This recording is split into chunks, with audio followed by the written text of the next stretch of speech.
packaging. This measure aims to protect these crucial sectors while also safeguarding government revenue. But the second thing that we have done is under custom duty. On the custom side, Mr. Speaker, last year, Kenya was granted a stay of application of the ESC Common External Tariff on certain paper products to apply a higher duty rate of 25 to 35% to support domestic packaging materials. However, this negatively impacted exporters, such as the tea industry. To address this, Kenya did not request an extension of the stay of application of the ESC Common External Tariff on these paper products during this year's ESC pre-budget consultations, which I led in Arusha. And actually now, Mr. Speaker, I want to report that we have gone back to the ESC CET rates of 10% like any other country in the East African region. On question number 35B, what specific taxation measures is the ministry planning to implement in the financial year 25-26 to eliminate double taxation and other necessary taxes that overburden farmers and stakeholders in the tea industry? I wish to respond as follows. I would like to clarify that there is no double taxation in the tea subsector. As regards to specific tax measures for the coming financial year, we are currently reviewing submissions from the public, but we have already reviewed the submissions from the public anyway. I think this answer should be amended to read that we have already considered and have just read some of the steps that we are taking to reduce taxation, which would support the tea subsector. So I have mentioned that the various incentives. I don't want to repeat them again. I want to go straight to 35C, Mr. Speaker. Could the Cabinet Secretary outline the challenges faced in previous attempts to eliminate some of these taxes and levies on tea and explain action taken to address them? I wish to respond as follows. While there may be challenges affecting the tea subsector, Honorable Speaker, the national government continues to extend numerous incentives to the subsectors outlined above. From consultation with the regulations in the tea subsector, various actions by various government entities are ongoing to address the burden of the fees or levies in the tea subsector. Some of these measures include enactment of Tea Act 2020, which reduced the management fee payable by tea factories from 2.5% to 1.5%, thus saving tea farmers approximately 1 billion annually from management fee to Kenya Tea Development Authority. There is the ad valorem levy of 1% of the customs value of exported teas, which was scrapped in 2016. The agricultural produce cess of 1% of green leaf was also scrapped in 2016, saving quite significant amount. And since July 2016, the government replaced the levy scrapped with a government grant to fund operations of Tea Research Institute and Tea Board of Kenya, which support the tea industry development programs such as research in tea, trade promotion, and market development, amongst others. In conclusion, Honorable Speaker, Kenya's tea industry remains a vital pillar of our economy, supporting millions of livelihoods and contributing significantly to national development. Through the bottom-up economic transformation agenda, the government is committed to strengthening the tea value chain to ensure sustainable growth. I thank you. Honorable Senator James Morango, you may ask your 2 supplementary questions. Asante sana, Mstahiki Spika. Mstahiki Spika, swali langu la kwanza zilikuwa kwa takwimu waziri aweze kupeana zile anda na kondi zote ambazo zinalipwa na wakulima majani chai. Mstahiki Spika, nimeona amejibu na kusema venye serikali inafanya ambayo ni sawa, lakini jibu langu hakujibu. Mstahiki Spika, kulingana na nakala niko nazo, mkulima majani chai kutoka bunge la kitaifa, kutoka serikali kuu mpaka zile za ugatuzi, analipa anda na kulipa kondi tofauti 42. Na nilipokuwa mwenyekiti wa kamati ya ukulima, tulikuwa tumekaa chini na kuwa tumeelewana kwamba serikali itajaribu kupunguza hizi. Lakini kwa sababu ambazo sijaelewa, waziri hakuziweka wazi. Kwa hivyo ningetaka kusema, Mheshimiwa Spika, kwa swali hilo sikuridhika na majibu ambayo waziri amepeana siku ya leo. Kwa sababu, Mstahiki Spika, nilikuwa natarajia kama ni taasisi ama halmashauri ya kuokota kondi, inaokota kondi zaidi ya 5 hapa. Ukiangalia halmashauri ya Nema ina kondi inaokota. Ukiangalia kama ni taasisi hapa kuna kondi inaokota. ili tuweze Mstahiki Spika, kujibu swali na kuendelea mbele, ningeomba waziri anapoenda anijibu hili swali ili niweze kusema na nasema. Swali la pili, Mstahiki Spika, ni kwamba katika bunge la kitaifa kuna nakala ambazo waziri aliweza kupeleka pale mwaka huu, ambayo ilikuwa ina kodi mpya ambazo zilikuwa zinafaa pia kutozwa wakulima kahawa. Mstahiki Spika, hiyo sheria bado iko katika bunge la kitaifa na niko na nakala hapa ambayo iliwekwa katika gazeti la serikali. Ningetaka kuuliza waziri, kilimo cha msingi kitawekwa kodi mpaka lini? Kwa sababu nchi zinazoendelea kilimo cha msingi akiwekangwi kodi na anda ili mkulima aweze kunufaika na mazao yake. Asante sana Mstahiki Spika. Honorable CS, you may proceed to respond. Mr. Speaker, I tried to put together some of the taxes that are and levies that are put or charged on tea right from the farming level. I put a paragraph. The tea processing, I put a paragraph. Marketing and distribution, I also put a paragraph. If the honorable member has any other levies that need not to be there, I think the best thing to do is to recommend for those levies to be removed. But as far as I'm concerned, I have enumerated what I am aware of are taxes and levies on tea. I think he has talked about some amendment that is in Parliament to put some charges on coffee. Yes. Maybe you, Honorable Speaker, with your permission, you can explain again. You can repeat the question again. Mstahiki Spika, ukinipa nafasi nitamwonyesha waziri.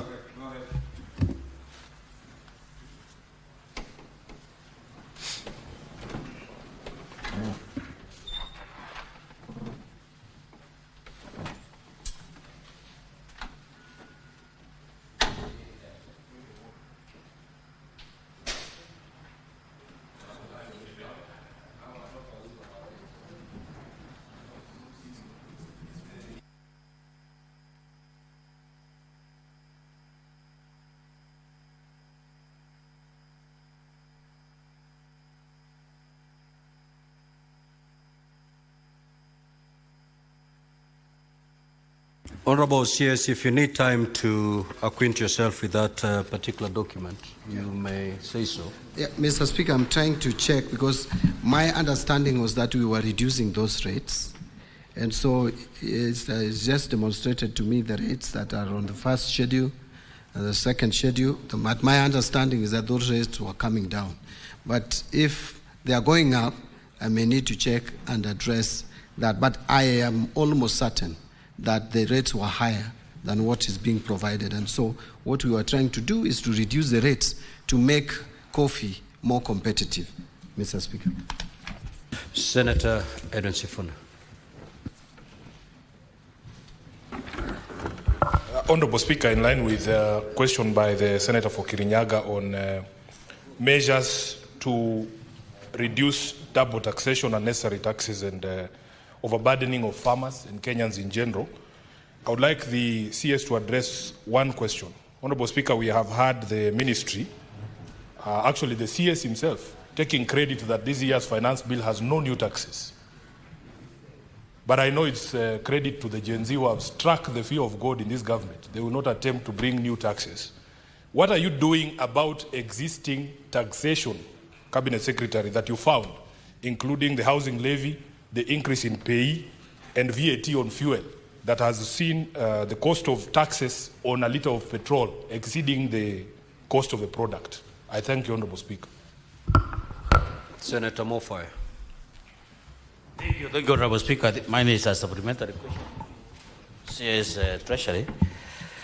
Honorable Speaker, this country has witnessed for decades some grievous disparities in distribution of developments across the country.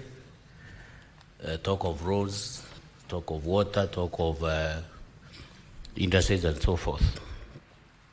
So as the minister in charge of the National Granary, is there any written policy that is supposed to guide you on how you are supposed to distribute the national developments. And I'm asking this Honorable Speaker on behalf of very many Kenyans. You find some areas have been neglected for decades. Other areas are endowed with better roads, water, and so forth and so forth. Is there any existing policy, for that matter, that a Kenyan can quote maybe from Tharaka or from Northeastern or from any other part of this country where there are no such kind of developments? What is it? What criteria do you use to determine where you are supposed to put up roads, where you are supposed to put up water, and so forth and so forth? Is there any existing policy for that matter? Thank you, Honorable Speaker. Honorable CS, you may, if in a position to respond to that question, you may, because it is not related to the primary question. The Senate Majority Leader. Mr. Speaker, I have a question to the Cabinet Secretary in regards to his response on page 6. Unfortunately, Minister, I'll have to tell you that none of these items that you have listed was done to the tea farmers. This is a topic very close to my heart, and therefore I know every single intervention that is done. In the fiscal year that you're referring to, 2023-2024, you have quoted in your response, Mr. Minister, that there was provision of processing equipments to tea cooperatives. It is now in this financial year that there's an attempt to put 3.5 billion shillings to support aging tea factories. And even that, I'm not sure whether the National Assembly Budget Committee will maintain it. So I'll have the Minister check with his records and the people in the ministry whether any of this has been done, because to the best of my knowledge, there is no tea cooperative that was supported with this.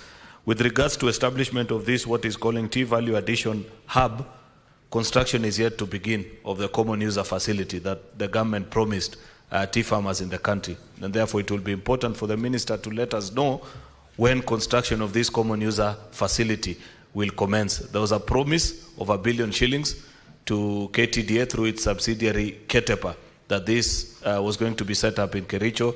I do not know to this date, Mr. Speaker, when that facility will be available for farmers. The same can be said, Mr. Speaker, about Part C of his question, because it needs to be quantifiable. If the Minister had given us the specific figure of how much that export market development the government committed to, we'd appreciate, because it is one of the interventions that we seriously need. Lastly, Speaker, just a comment to the Minister, because you know we are representatives of people, and when there's an opportunity, I appreciate that transportation of tea to factories is VAT exempted.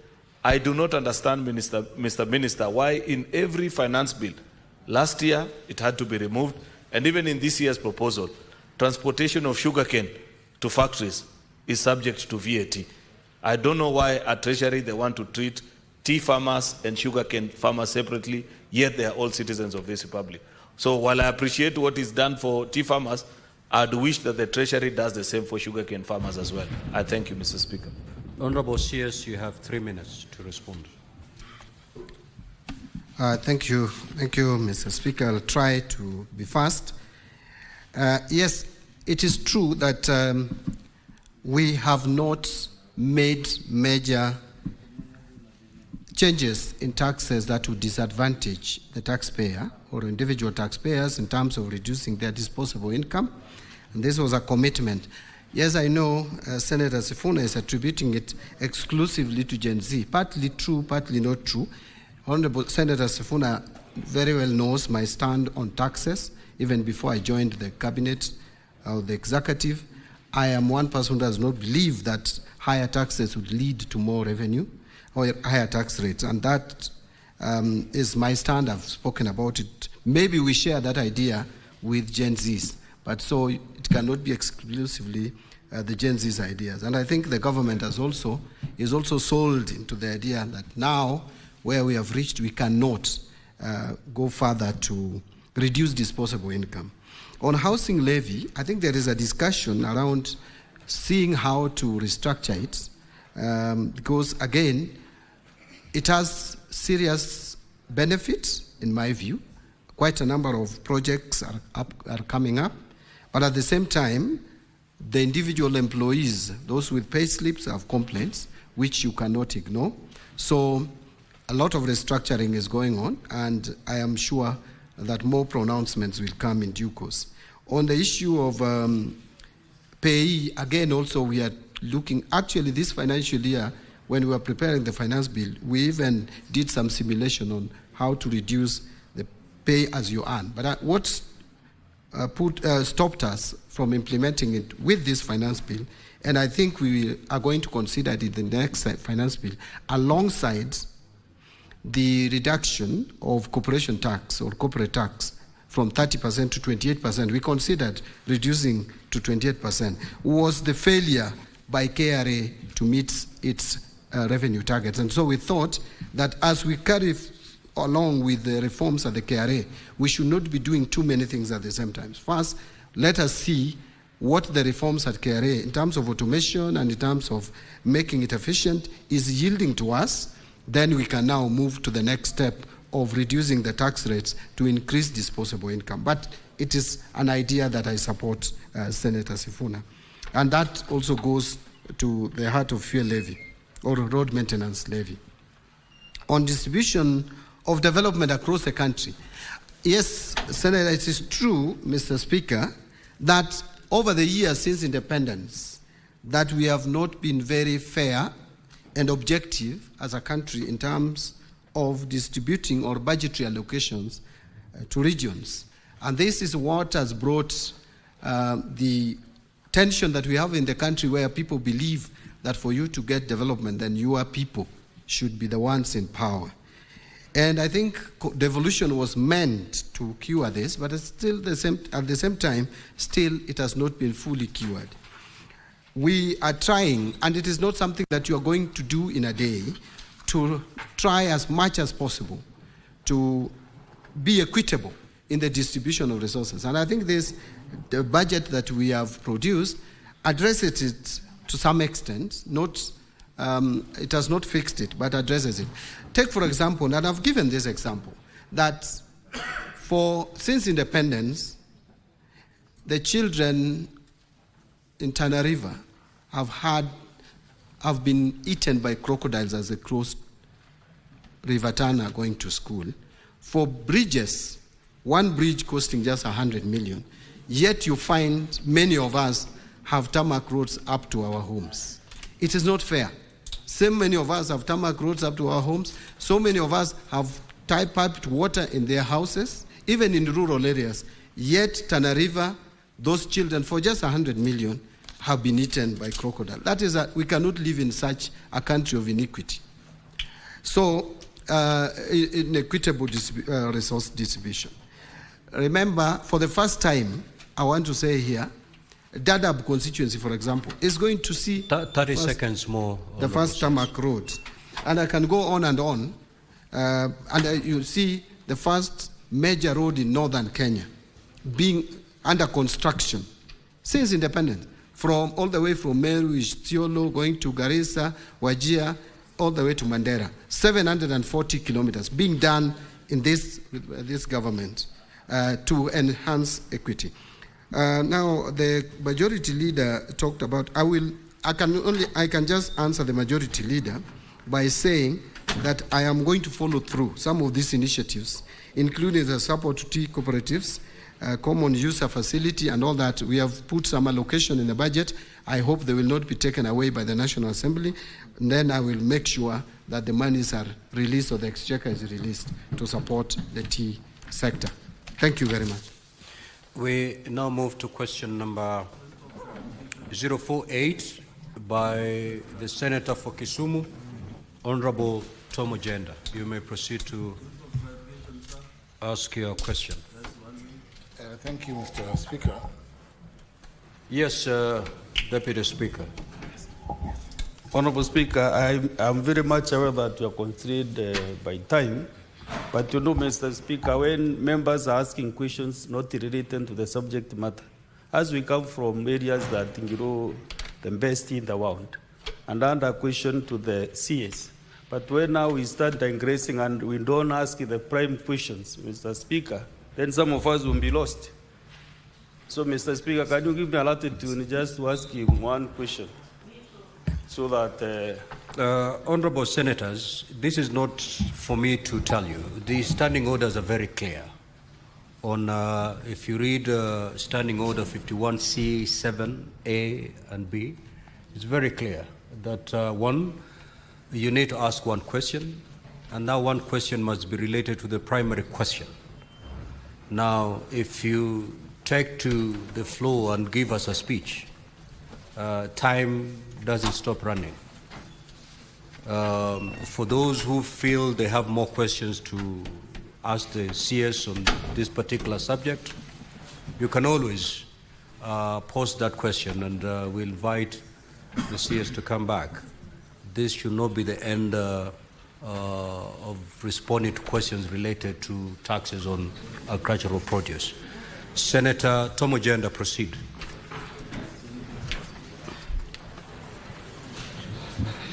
Thank you, Mr. Speaker. Mr. Speaker, my question number 48 goes to the CS Treasury, CS John Bardi. It's in three parts. Four parts. The first part, what immediate measures are being implemented by the government to address the extensive days in processing pension claims for retired civil servants of various levels, Mr. Speaker? And could the Cabinet Secretary provide a timeline for full digitization of pension records and transition to an end-to-end enterprise resource planning ERP system for a more streamlined process? That's part one of the question. Mr. Speaker, part two is on the processing of pension and the pervasive corruption claims. How is the ministry addressing the pervasive corruption and bribery within the pensions department, including claims of pension payment to non-existent or ghost pensioners? Part three, Mr. Speaker, what is being done to ensure that pension funds, which have persistently faced significant carryovers due to underfunding and liquidity challenges, are prioritized and allocated adequate funding in future budgets? And lastly, Mr. Speaker, part D, could the CS Treasury explain why any proposed regulatory reforms aimed at harmonizing outdated pension laws with contemporary digital financial management practices? Thank you, Mr. Speaker. These questions are born out of the delays in payment to pensioners. Thank you, Mr. Speaker. Honorable CS, you may proceed to respond. Now we have 15 minutes.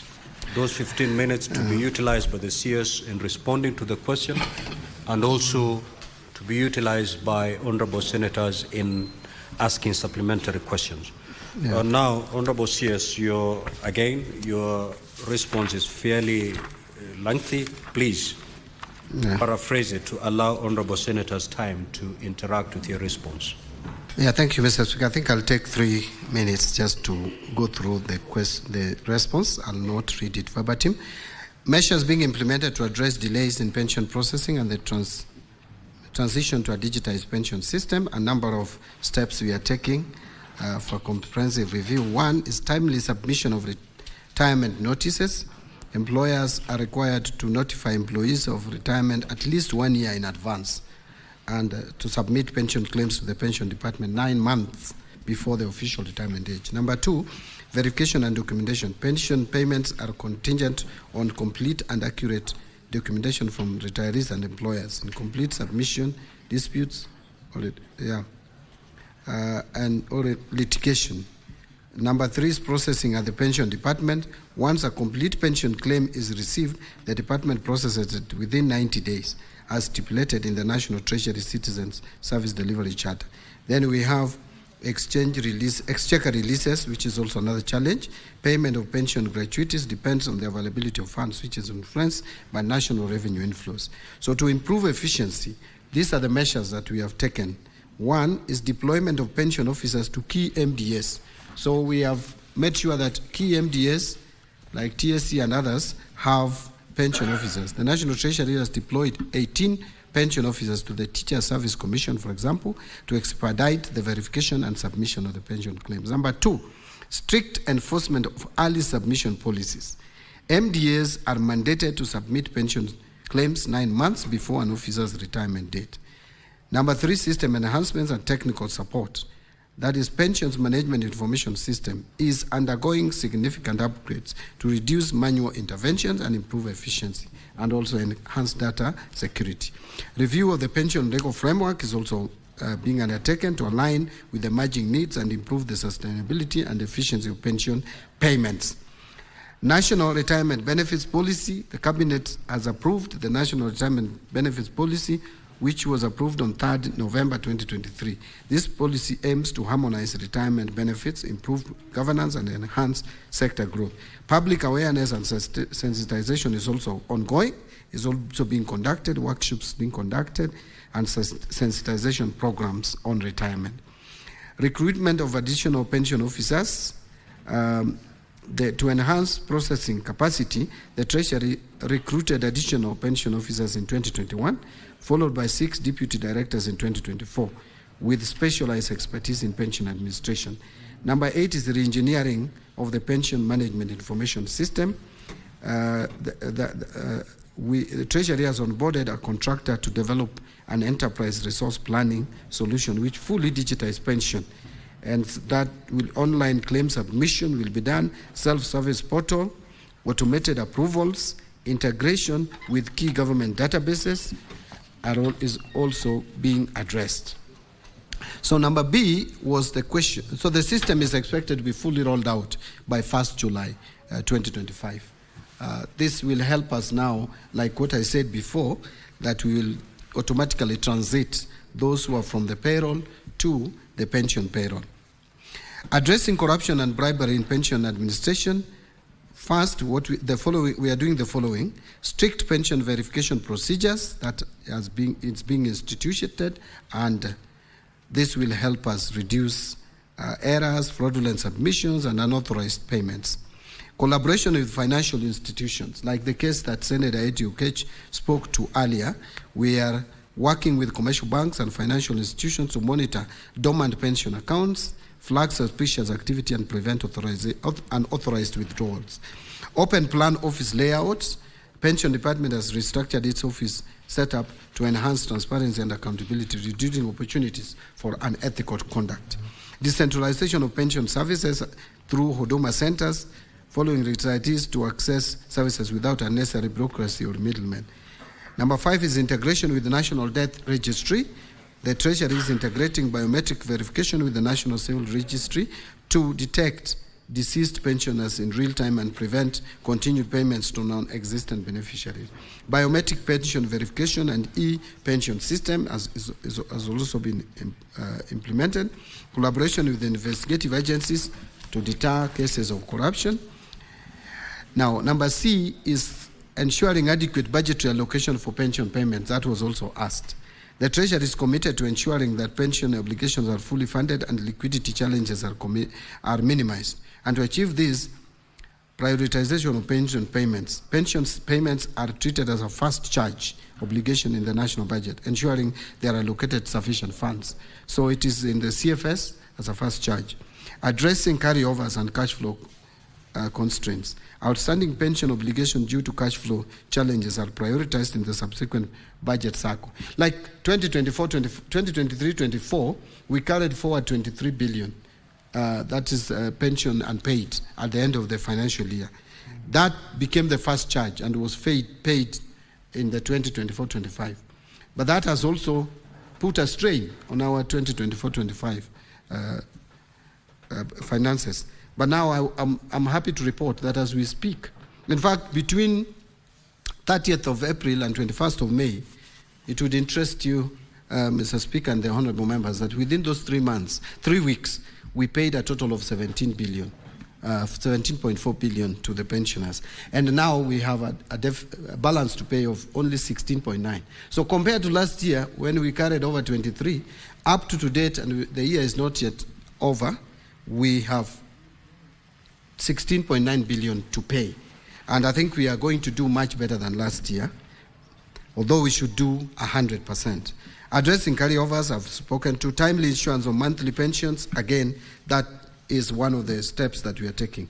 Regulatory framework for pension administration The National Retirement Benefit Policy approved in November 23, together with the provisions of the Constitution, provide the foundation for modernizing and aligning pension laws with contemporary economic and demographic realities.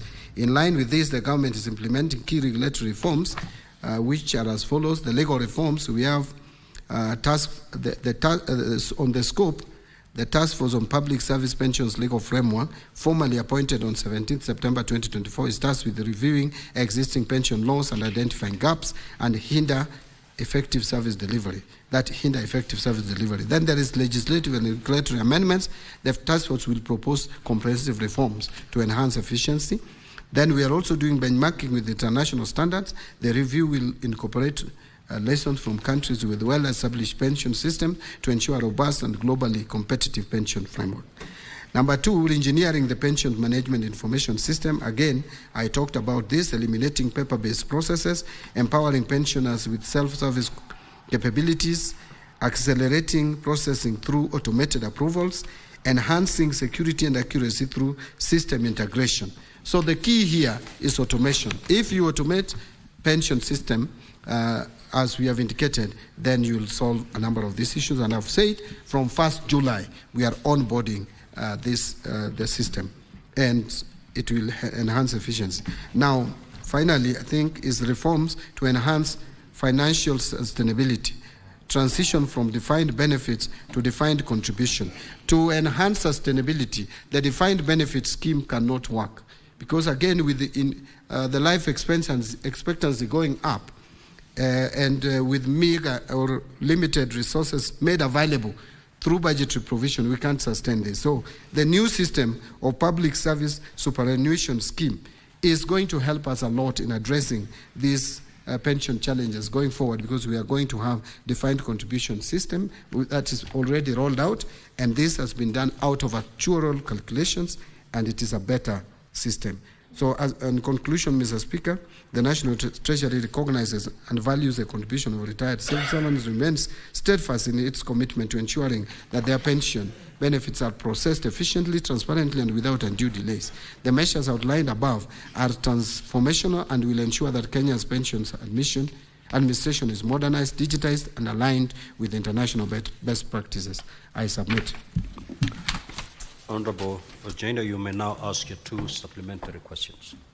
Thank you, Mr. Speaker. Mr. Speaker, I did not declare that both the CS, myself, and Senator Sifuna are in this broad-based government, but I will still ask the follow-up question, Mr. Speaker. But it is true. It is true. It is true. Mr. Speaker, let me proceed. What is your point of order, Senator Sifuna? I get extremely irritated every time people come here, and instead of addressing the matter at hand, it is irrelevant. What sort of contribution is that? And we have very limited time to engage with the CS. Could you stop the senator from engaging in side shows? Senator for Kisumu, the rule on irrelevance Mr. Speaker, applies. I will move to the question. Stick the point to the matter at hand, please. Mr. Speaker, that's okay. Mr. Speaker, my supplementary question is on the point that the CS has addressed, the public superannuation pension scheme. Mr. CS, address us why there has been delay in processing pension funds for police officers and retired TSC officers under the public service superannuation pension scheme. And when will this be paid? Because there's a delay, a patent and palpable delay. But we are still in the same system. Thank you. Honorable CS, you may respond. Thank you, Mr. Speaker, and thank you, Senator Ojenda. Yes, we have noticed, it has come to our knowledge that there is a delay in processing of pension entitlements to various civil servants under this public service superannuation scheme. And this has been occasioned by lack of policy guidelines, which we have processed, and we are almost concluding. And the moment that is done, then the pensions will be processed more or less like 2 weeks. So it is something that we are acting on. We are aware, we are alive to that challenge, and we are addressing it. Thank you. Senator Kinyua. Thank you, Mr. Speaker. Mr. Speaker, I just wanted to hear the comment of the Cabinet Secretary concerning very serious issue raised by the Auditor General on the issue of NSSF. Thank you. Senator Abbas. Honorable Speaker. Mine is a supplementary question that on the CS, in relation to delays of pensions. In the past, we used to have district treasurers where the aged pensioners used to access their money and through the post banks. But of late, they've been told to go to banks. And some of these guys don't even have enough money to pay for the rate for the banks. So what measures are you placing in place so that at least these senior citizens can be able to access their money easily? Is there a plan for you to develop? One other thing is, why don't you have some treasury, pension offices in some part of the regions? So at least instead of farmers, pensioners coming up to here, to Nairobi and having problems in this place, they can be able to take money from the regional places. Senator Abbas, you are entitled under standing orders to ask only one. So, No. Senator Karungo Thangwa, Senator Mudama, Honorable CS, you may proceed to respond.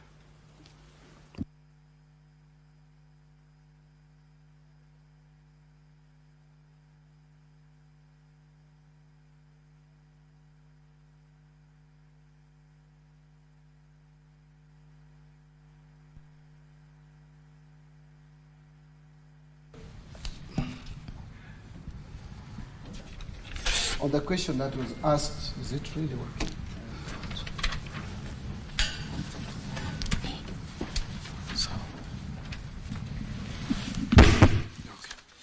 It's much better. Now, on the question by Senator Kinyua on the NSSF, I guess this is a question relating to the release by Auditor General or the Office of the Auditor General regarding the investment by NSSF on some government bonds, and that has some challenges. First, I wish to state that pension funds are of some kind of independence in terms of managing the pension investment, and they have they recruit custodians and fund managers to do that and advise them on how to invest, where to invest. So if there are mistakes that they committed in terms of investment, then there is a process that would deal with that. As the Auditor General has flagged it out, and already I am aware that a parliamentary committee is on this matter. I would only wait for the parliamentary committee to conclude its work, make recommendations, that is Public Investment Committee of the National Assembly, I think, make its recommendations, and then action can be taken, especially if there is any action regarding policy direction that the National Treasury needs to put in place to deter any future involvement. Because again, in terms of actions for someone who has deliberately, if there is any deliberate act, then that we have relevant departments and offices dealing with that. On the issue of pension officers being deployed, we are trying to move away and make this work, this whole question of managing pension be automated. And so we are having a self-service portal we are putting in place that they don't have to move. The pensioners don't even have to move anywhere. Even at the comfort of their homes, they can access almost all the services that they need without going, including if they have a system of accessing their banks. They would just file documents and start withdrawing money to their phones from the bank, and it becomes very easy. And we have also put in place services at Huduma centers to support this. Thank you. I think that's what I would say on this. Thank you, Mr. Speaker. Thank you. We shall now move to question number 79 by the Honorable Senator Karen Nyamu.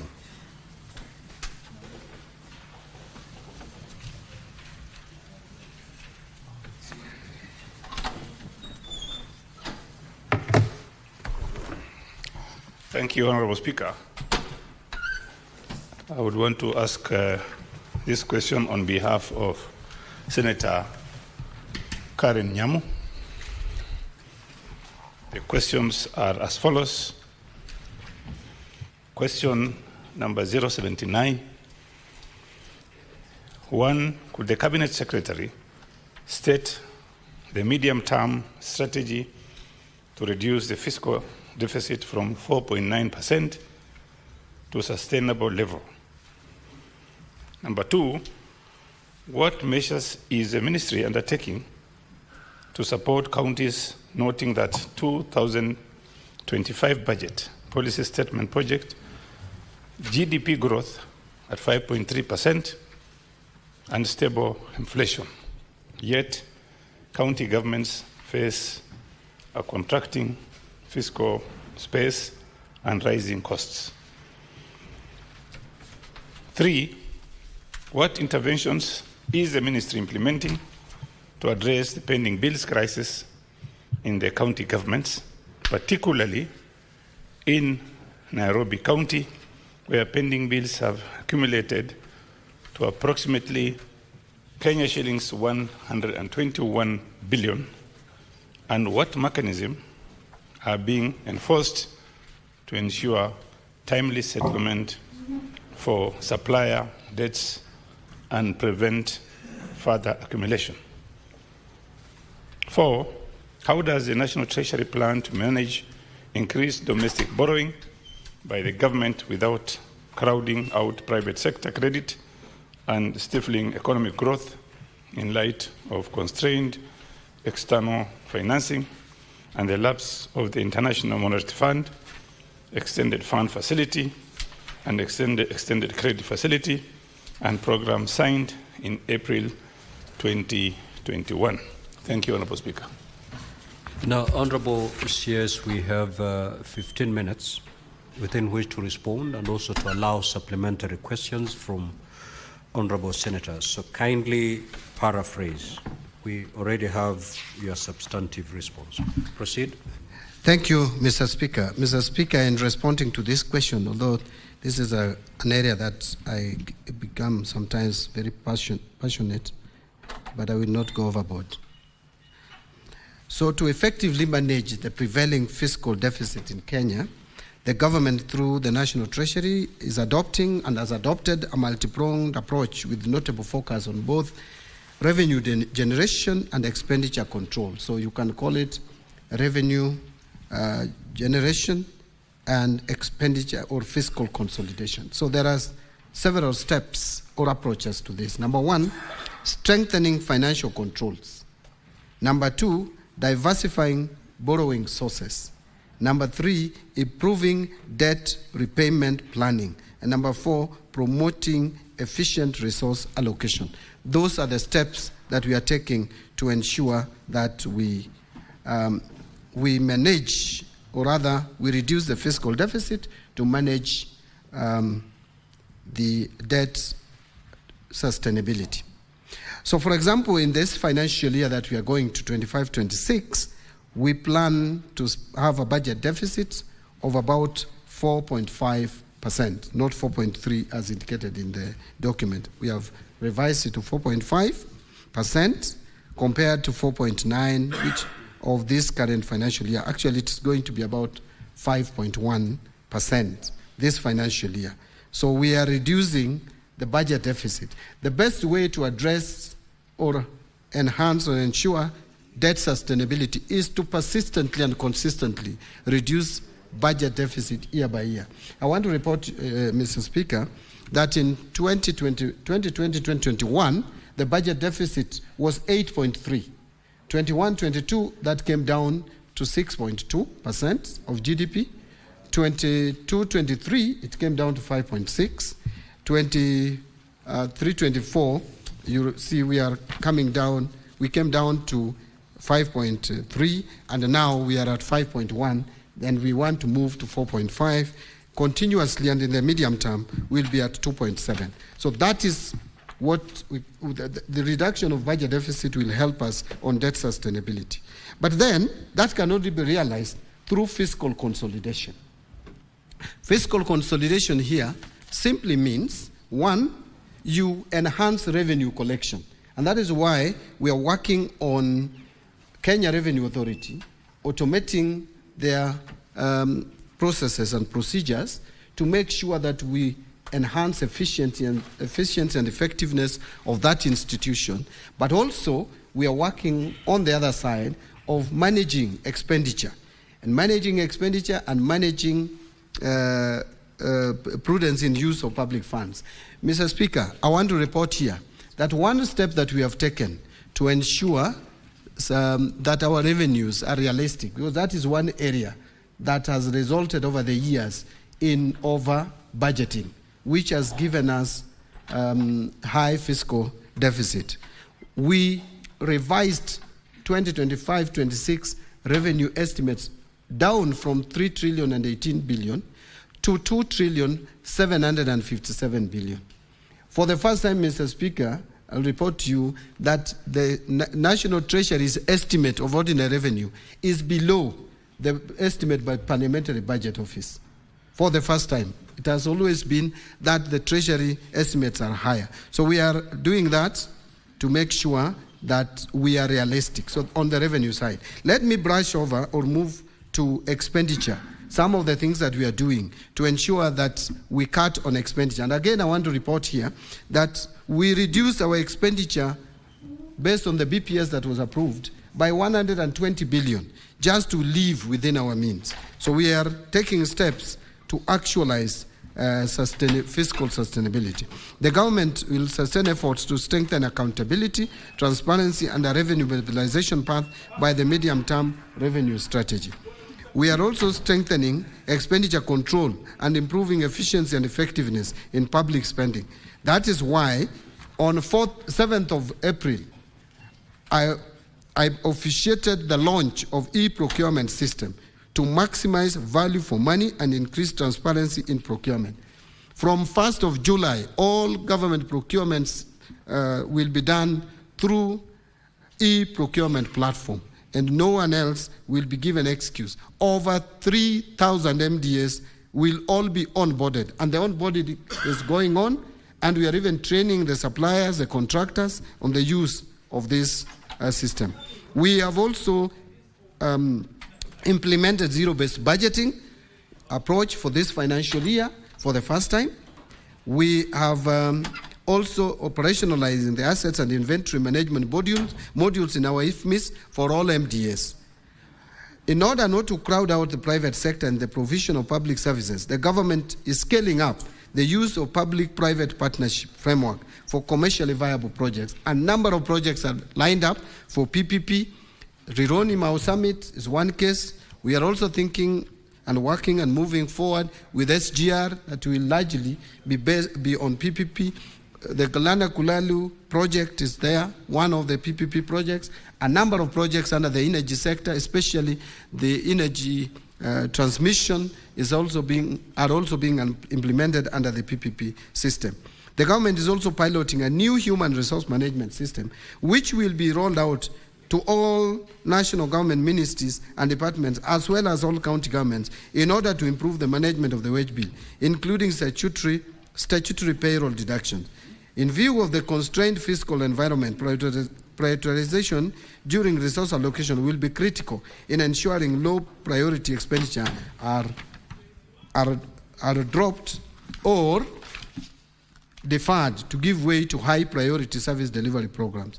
So ministries, MDAs are therefore required to reevaluate all the existing or planned activities, projects and programs to be funded in the financial year of 25-26, and that we did. Now strategies, Mr. Speaker, I could go on and on in terms of talking about managing our debt, because it is a very wide topic, but I think those are some of the salient features of what we are implementing. On strategies to manage county government funding constraints, first, there is a reason for funding constraints. One is the low ordinary revenue collections over the years. And Honorable Speaker, it is important to note that over the period 2016-2017 to 2024-25, actual ordinary revenue has always been below target, except for 2021-22. and hence such shortfalls in actual ordinary revenue collections have led to constraints in county government's funding.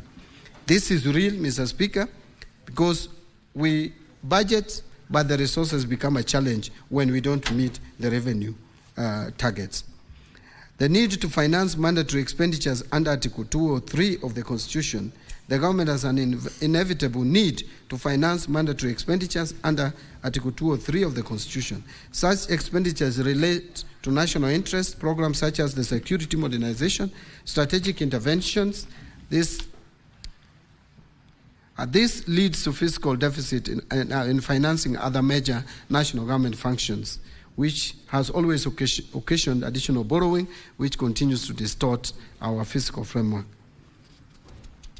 And again, I want to say that the national government continues to solely bear shortfalls in revenue in any given financial year, as has always been demonstrated. There is also the high cost of public debt that is contributing largely. This is largely due to a relatively stable but still high exchange rate to the dollar, as well as high interest rates in the domestic markets. Public debt services in 25-26 will account for about 52% of ordinary revenue, which is higher than the average of 41% over the period from 2017 to 2024-25. So we are going up in terms of percentage of our ordinary revenue that goes towards settling the public debt or servicing public debt. What strategies is the ministry taking to manage county government's funding constraints? The national government, through National Treasury, is managing funding constraints to county government using a variety of strategies. By utilizing these strategies in a comprehensive and coordinated manner, the National Treasury has therefore been able to effectively manage funding for county governments and support their efforts to deliver essential services and promote development despite the prevailing fiscal constraints due to expenditure pressures and public debt commitments as shown above. The strategies enumerated below aim to ensure that county governments have the financial resources they need to fulfill and deliver services to Kenyan citizens. One is the conditional and unconditional allocations to counties. We have continued to give additional allocations to counties which are earmarked for specific programs or projects as defined by the central government. They provide targeted funding for special policy goals or initiatives, and these additional allocations can ensure that certain areas are prioritized and that funding is allocated in a way that aligns with the national priorities. However, the county government's additional allocations bill has always been passed by Parliament late towards the close of financial year, thereby denying counties additional funding for programs under national priorities such as county aggregated and industrial parks, program and community health promoters. We currently have a problem even absorbing this year's budget, county additional allocations, Mr. Speaker, because of how long it took between the two houses to agree.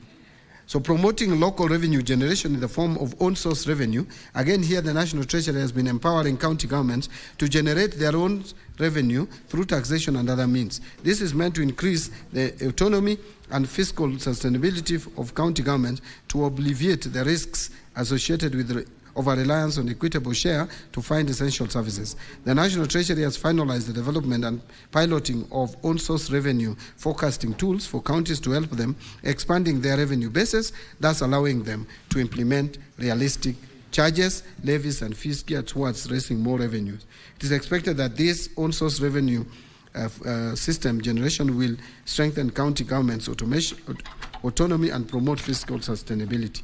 Number 3 is promoting transparency and accountable financial management. The National Treasury is committed to ensuring that funding in counties is used effectively and efficiently so that county governments are accountable for the use of public funds. The National Treasury therefore urges counties to adhere to the clear guidelines for the allocation and use of funds through promoting transparency by making financial information readily available to the public as in the norm at the National Treasury. And I hope this House will help in realizing this. Implementing strong monitoring and evaluation systems, that is also something else. And finally, building partnerships with county governments. The National Treasury and Economic Planning has continued to foster collaboration between the national government and county governments to improve service delivery and promote development. The Office of the Cabinet Secretary continues to engage in regular dialogue with the Council of Governors through regular meetings and forums to discuss policy issues and share best practice. Some of these forums are even informal, Mr. Speaker. And we have a very good working relationship with the Council of Governors led by the Chair, who is also my professional colleague. Further, the National Treasury continues to supporting collaborative project financing through joint projects between the national governments, ministries, departments and agencies and county government, such as KIPES and CHPs, among others. In conclusion, Mr. Speaker, allow me to thank you once again for this opportunity to engage with you together with the honorable members. Thank you very much. Senator Chute. Thank you very much, Honorable Speaker. Very quick questions. I wanted to know from the CS what interventions is the ministry implementing in regards to pending bills, where you will find one pending bill that has been passed by the county assembly, and then the governor has his own list. And this comes to COB, and the governor's list will be paid. The one that has been passed by the county assembly is yet to be paid. Number two is on the issue of diversion of funds. When a contractor or a supplier is supposed to be paid by the county government, and the money is requisitioned from COB, and at the end of the day, that money goes to another contractor, different contractor, not the contractor or supplier who was requisitioned for. So how is the ministry going to deal with this matter? Thank you very much, Honorable Speaker. Honorable CS. Thank you, Mr. Speaker. I think the two questions are linked together. They're very related, where you find that the requisition is made through the normal system, through the controller of budget, and yet the payment is given or paid to someone else or another contractor or to pay another bill. This is a problem that is very pronounced in counties from what I gather. And as we are we are working on a tool, a system that will be used by both the national government and the county governments to ensure that the bill, what has been approved, is actually what is paid for, and also to ensure that bills are prioritized in terms of first in, first out. Because again, there's a lot of favoritism and discretion by governors. So that, by decision makers at the counties and at the national government level. But even as we do that, I think the controller of budget has capacity and tool. What we need the controller of budget to exercise or do is to make sure that their approval is respected, so that they rein on the county governments. The Auditor General can also be taking the approvals from the controller of budget and use it to audit the actual expenditure. And then I also want to ask this Honorable House, the Senate, that this is also an area where you can help. I know you have helped before, but I think you can help more by ensuring that it's not even micromanaging, by ensuring that what has been approved is what is actually paid. Because these cases are too much. They are reported, we live in this country, we hear about them, and nothing seems to be happening to stop this, which I call actually illegal diversion of funds. Because if controller of budget has approved money to be spent on a particular manner, that is how it should be spent. It should not be spent in a different manner at all. So we, as a National Treasury, are working on a system that would ensure that payments are made in line with the approval. As that is being done, I think we can still use the current system and supervision to help deal with some of these challenges. Senator Sotsi. Thank you, Mr. Speaker. Mr. Speaker, let me start by congratulating the CS for the good work he's doing at the ministry, at the Treasury. Indeed, you are the expert that we have been talking about. I have two quick questions. Mr. Speaker. One is that the CS has talked about constraints in disbursing monies to the counties. And I would like to make reference to the disbursement schedule we passed last week to disburse money under additional allocation to the counties. Maybe you can elaborate to this House what constraints you are facing. Because I spoke to my governor yesterday, and he told me that though we passed some monies, that money has not hit the account. Instead, there was a communication from the National Treasury about the further delay. Go straight to the question, Honorable Sotsi. So what are these constraints the ministry is facing, particularly in disbursing the money under additional allocation that we passed the disbursement schedule last week? Number two. Honorable Gosotsi. Yes. Understanding Order 51C 7B, you're entitled to ask only one supplementary question, Okay, very which you well. have. Very well, Honorable Mr. CS, proceed to respond. The constraints generally would be on cash flow challenges, especially where the funding is from GOK, and more particularly where we fail to meet the revenue targets by KRA. And I will tell you that we have so much demand. At times there are some months which are very bad, especially the months where we are paying loans. We are repaying loans. We usually have challenges in the month of January, February, very serious challenges in the month of May, and then July. Those are the months where we repay the Chinese loan on SGR, and those are the same months like January where we pay capitation to schools, and the capitation to schools is at times almost 50 billion. And remember, every month we pay 80 billion salaries. So if you add 80 billion, you add to say 40 billion, that's already 120, and you add that to debt repayments, we sometimes come to 50, 60, you're already beyond 200. And revenue collection in a month is averaging around 200 billion. Now that then puts a problem to funding counties, puts a problem to funding other development expenditure.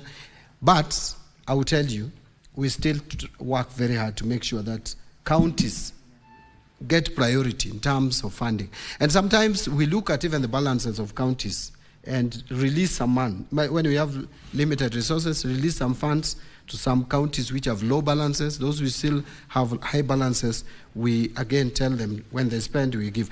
As we speak, we have paid up to end of April all the monies to all counties. But we have May still outstanding. And of course we have June. And we have that constraint. Honorable Speaker, this year particularly, I think has been a terrible year. Apart from the fact that we had that economic shutdown, and I want honorable members to listen to me on this. Apart from the economic shutdown that we had for almost 2-3 months. You have 1 minute, Honorable CS, to... Thank you, Mr. Honorable Speaker. If you could add me 2 so that I could do 3, just to explain this bit. The economic shutdown led to slowed economic growth in the country and failed meeting of our targets in terms of revenue collection. But we also did not conclude with IMF the 9th review. So we lost $765 million going to budgetary support.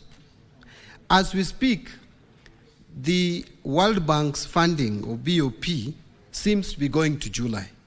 Because one of the things is that some of the legislations that were precedent to the release of these funds, Mr. Speaker, delayed in the legislative process. The conflict of interest bill was a key bill for World Bank to give us the funding. And when it was unlocked, there was no time to take our approval to the board. Now you see we are going to June 30th with 97 billion whole that I did not prepare for. as Cabinet Secretary. Now, these are challenges, Mr. Speaker, which inhibit our release of funds. Even when sometimes National Assembly puts pressure on me on CDF, I don't even know what to do because the resources are constrained and we have to balance needs. Do you pay salary or you release money to CDF and release money to counties? Do you pay salaries or you stop paying salaries? Those are questions that you have to ask. You have debts to pay. You must pay those debts. If you default, the implication for our economy is it's dire. Remember, as I conclude, Mr. Speaker, the reason why we have tried very hard to make sure that we meet our obligations. There were 6 countries that were mentioned in 2021 by IMF as candidates for restructuring, as candidates for default. 6, 5 have defaulted. It's only Kenya which has survived. Angola has defaulted, Ethiopia has defaulted, Ghana has defaulted, Chad has defaulted, and Zambia has defaulted. 5 economies out of 6, only Kenya has survived. I would want to urge and request this Honorable House to help support me, support the government, support my ministry, so that we don't fall to where these our contemporaries are fallen. And I am confident we are not going to fall there. That is why sometimes you see some challenges, but we'll outlive these challenges, Mr. Speaker, with your cooperation. Thank you very much. Thank you, Honorable Senators. I'm afraid we may have to terminate our interrogation and interaction with the CS at that. Honorable CS, thank you so much. You are now free to leave. Clerk, you may usher the CS in charge of mining. Now, Honorable Senators, this morning we lost 30 minutes waiting for quorum. 30 minutes that we would have otherwise utilized to interact with the CS Treasury. And therefore, I urge you, we need not ring the bell for us to get a quorum. If he can be able and if he can purpose to be in the chamber by 9:30, then we'll have more time to interact with honorable CSs.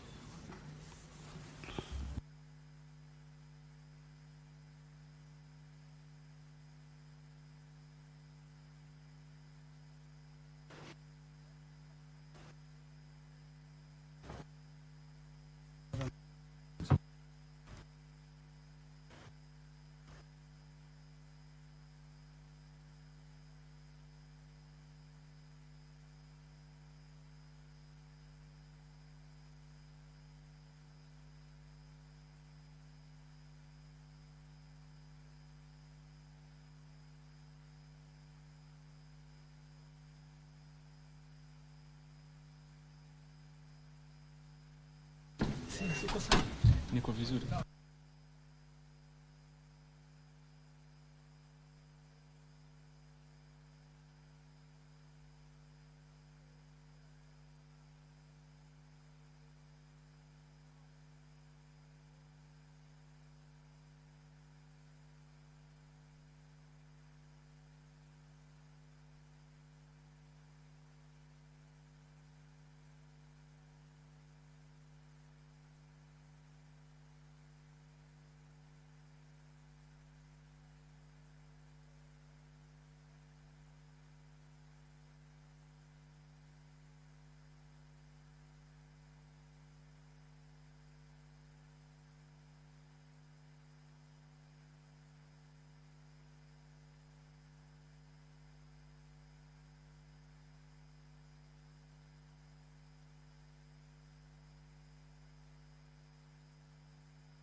Clerk, do we have the CS in charge of mining?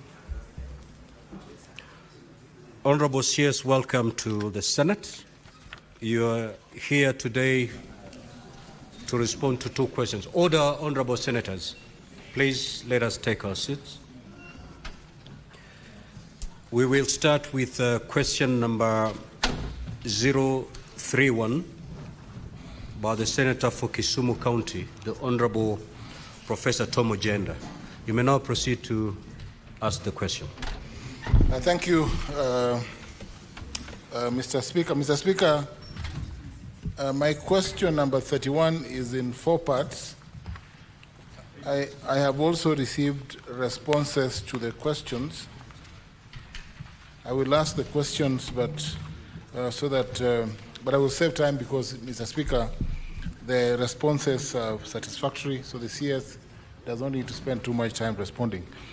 Mr. CS, the first question, Part A, what regulatory framework exists for mining in Kenya, particularly regarding the safety of miners and prevention of child labor? And could the CS explain the attendant enforcement mechanisms? Part B, has the ministry conducted assessments or surveys to establish the extent of illegal gold mining operations in Kisumu County? And if so, could the CS disclose the findings and explain any efforts by the ministry to regularize illegal mining operations? Part C, what training or capacity building programs does the ministry offer to small-scale miners in Kisumu County regarding modern, safe, and sustainable mining practices in view of the various fatalities already recorded in various areas in Kisumu County? And lastly, could the Cabinet Secretary explain the steps taken by government to mitigate the negative environmental impacts of gold mining operations in Kisumu County? That's all, Mr. Speaker. Honorable CS, you may proceed to respond. You need not read your response verbatim. You may like to paraphrase it so that we, in the interest of time, that is. You may proceed, Honorable CS. Thank you, Honorable Speaker. As indicated by Honorable Senator, that we have furnished with the relevant responses. I just wanted to assure the Senator or the House that indeed we are on course in training and capacity building on our artisanal miners and adhering to the regulatory framework and of course Mining Act 2016. Mr. Speaker, the Senator had asked on the preparation of the artisanal miners and capacity and licensing processes. I just wanted to inform the House that we have now formed cooperatives. We have undertaken capacity building. We are in line with our regulatory framework to ensure that they adhere to the regulations.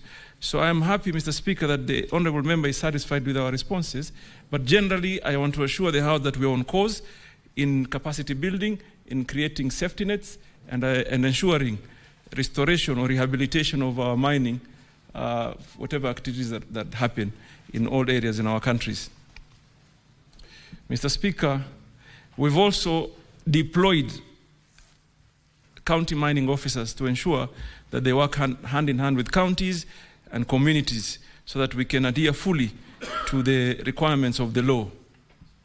So, in other words, we've not only decriminalized the artisanal activities, but we've also created processes of ensuring they adhere to the rule of law and also are supported accordingly, working with other partners such as NEMA, Ministry of Environment, and Ministry of Cooperative. Mr. Speaker, I submit. Thank you. Senator Tom Ojenda, you may ask your 2 supplementary questions. Mr. Speaker, I have no supplementary question to the CS. I'm satisfied with the response. Thank you, Mr. CS. Senator Wambua. That's a new one coming from Senator Tom. Senator Professor Tom Ojenda. Allow your colleague to ask a question if you're satisfied. In the broad-based, it's okay. Honorable CS, you may take your seat and then note all the questions, because I'm going to allow a number of the senators to raise questions. Thereafter, you will respond to them at a go. Honorable Wambua. Mr. Speaker, the way Senator Tom is pointing at me, I'm not sure I'm safe. I want protection from you. You can Senator Tom Agenda, I have noted your... Should resume his seat. Senator Tom Agenda, kindly resume your ordinary seat.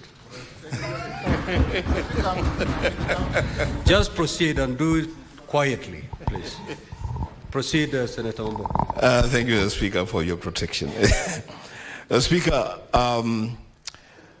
my question flows from question B on illegal mining activities, and I wanted to find out from the CS if he's aware of the illegal extraction of copper in Kitui County, especially the area around Kitui West, called Mediko. And if he does not have the specifics about it, Mr. Speaker, it's an issue that I'm willing to take up with the CS in due course. But is he aware that there are people that are illegally extracting copper from Kitui West in Kitui County? Thank you, Mr. Speaker. Senator Methu. Senator Mungatana. Asante sana waziri. Kwanza nakupongeza kwa kazi unayofanya waziri, tunashukuru. Kuna hatua ulichukua sehemu ya Tana River na ukasimamisha uchimbaji wa madini ya gypsum.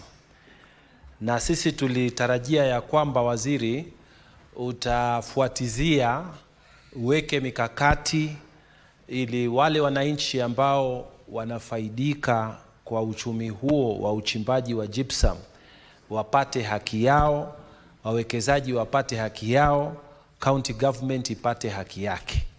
Lakini waziri, baada ya kuchukua hatua ile ambao sote tulipongeza, by the way, tumeona kwamba serikali kuu kutoka kwa ofisi yako mmenyamaza. Sasa tungependa kujua na watu wa Tana River wangependa kujua kunaendeleaje na mipangilio ni namna gani, manake pale pia ilikuwa ni kitega uchumi na watu hali ndizo hizi wanataka kuishi.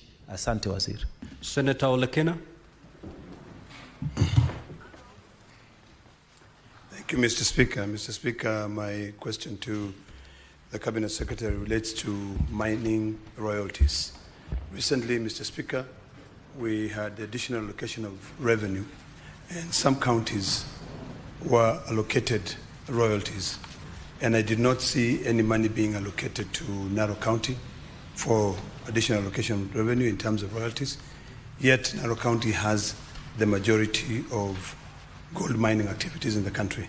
So my question to the Cabinet Secretary is that, does the Ministry of Treasury consult you to be able to give a list of the counties and how much has been collected in terms of royalties from the 47 counties, so that they make a decision on which counties to give money or it doesn't? Thank you, Mr. Speaker. Senator Boy Issa Juma.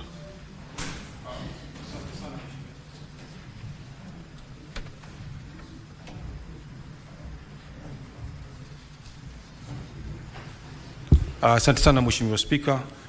Mimi nina swali ambalo nitakamuuliza Mheshimiwa Waziri kuhusu uvuvi, ambayo sehemu ya kule Vanga na Shimoni wavuvi wananyanyaswa sana na watu wa KWS. Senator Issa, your supplementary question must flow from the primary question. So you may want to wait until the Waziri responds to the second question that is related to fisheries. Senator Edwin Sifuna. Honorable Speaker, yesterday we had the opportunity to sit with Governor Kwale at the County Public Accounts Committee. The question I wanted is been asked by Senator Olekina, that in fact the Governor Kwale confirmed they have never received royalties from this government. So maybe when he answers that question, he will answer us as well. Senator Kenyuri. Thank you, Mr. Speaker. I would also wish to know from the Cabinet Secretary, in line with what Professor Tom Ojenda mentioned on capacity building, we have a soapstone mining activity which is more traditional, but I feel like the ministry is not giving it much attention like other mining, the other mining that happens in other counties, Mr. Speaker. So I would wish to know what other special consideration is being given to the soapstone covers and miners in that region, Mr. Speaker, because that's an area which as a country we can explore. Thank you. Senator Haji.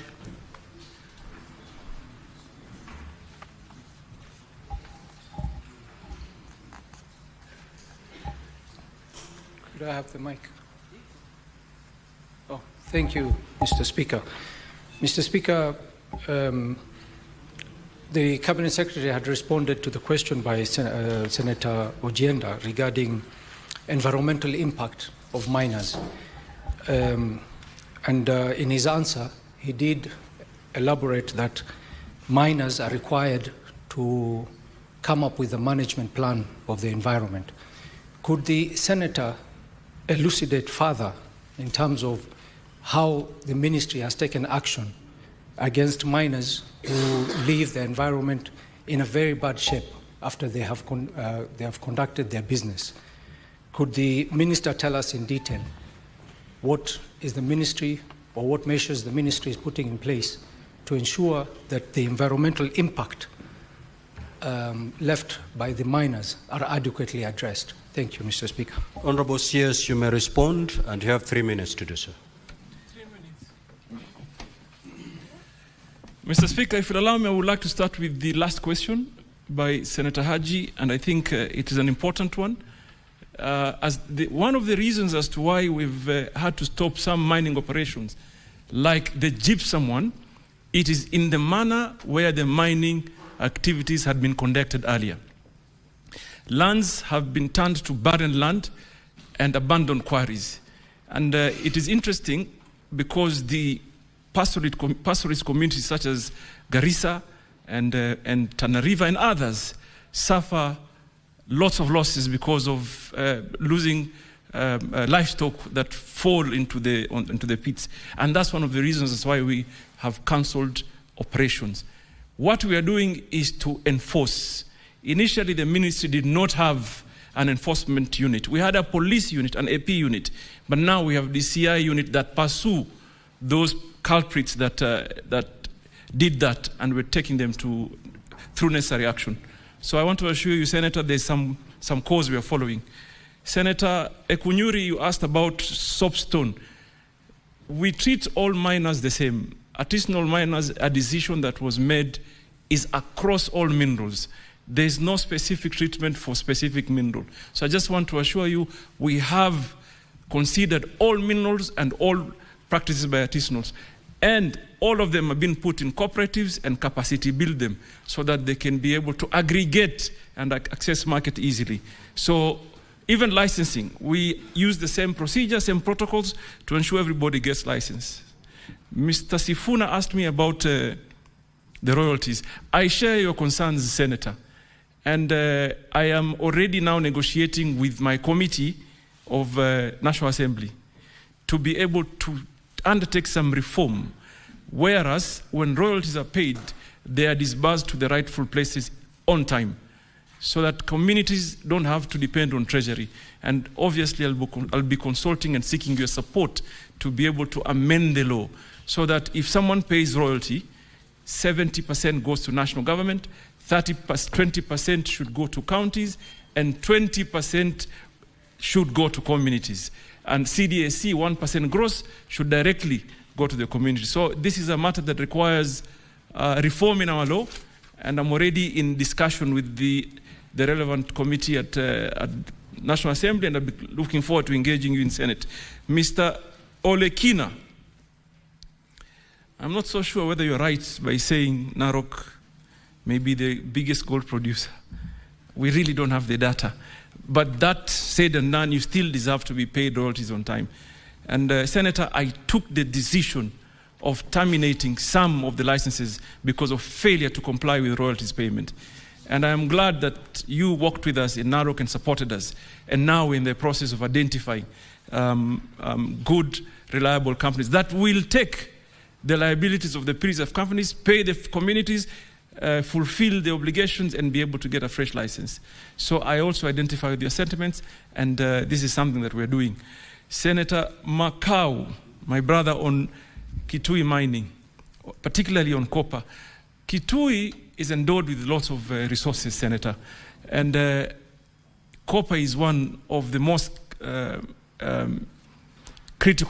important critical mineral around the world today. And when we came in, we found that there was a lot of export of copper ore. We took a decision as a ministry.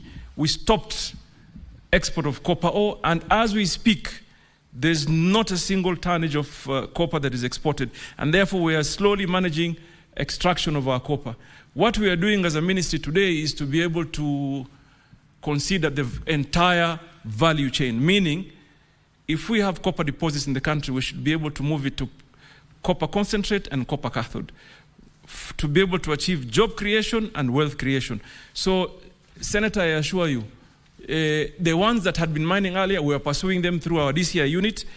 The ones that are doing today, we have now deployed districts mining officers to ensure there's no illegal activities, and we are working with the Ngaos in the districts so that we can be able to tame these mining illegal activities. The Senator for Tana River, Danson Mungatana, umeniuliza mambo ya gypsum, my brother, it is the same problem. Swala lilikuwa lile tu la uchimbaji mbaya wa madini. Na kampuni mingi ambao reapply haziwezi kuqualify kwa sababu waliwacha the mines walikuwa nazo mapema kwa hali ambayo haistahili. So for Tana River tumeshapeana leseni kama 4 hivi za gypsum baada ya ushauriano na the local leadership, mjumbe, MCAs na by extension the county. So kuna operations ambayo imeanza about 4 companies. Nataka kuhakikishia kwamba shida ya mining ilikuwa, hiyo pia inahusisha na Garissa. Watu walikuwa wanachimba gypsum kutumia a mining permit. Mining permit huzungumzi na jamii. You don't need community consent to get a mining permit. Sasa tumegraduate hiyo ikuwe a mining license, whereas communities ni lazima wahusishwe. So I want to assure you, Senator Mungatana, that we are on course in ensuring people adhere to the rule of law and participation of the community. I submit, Mr. Speaker.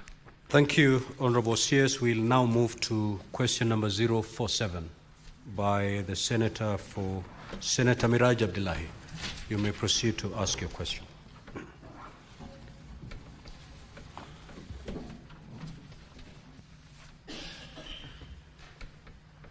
Asante mstahiki Spika, na mimi niulize swali langu nambari 47.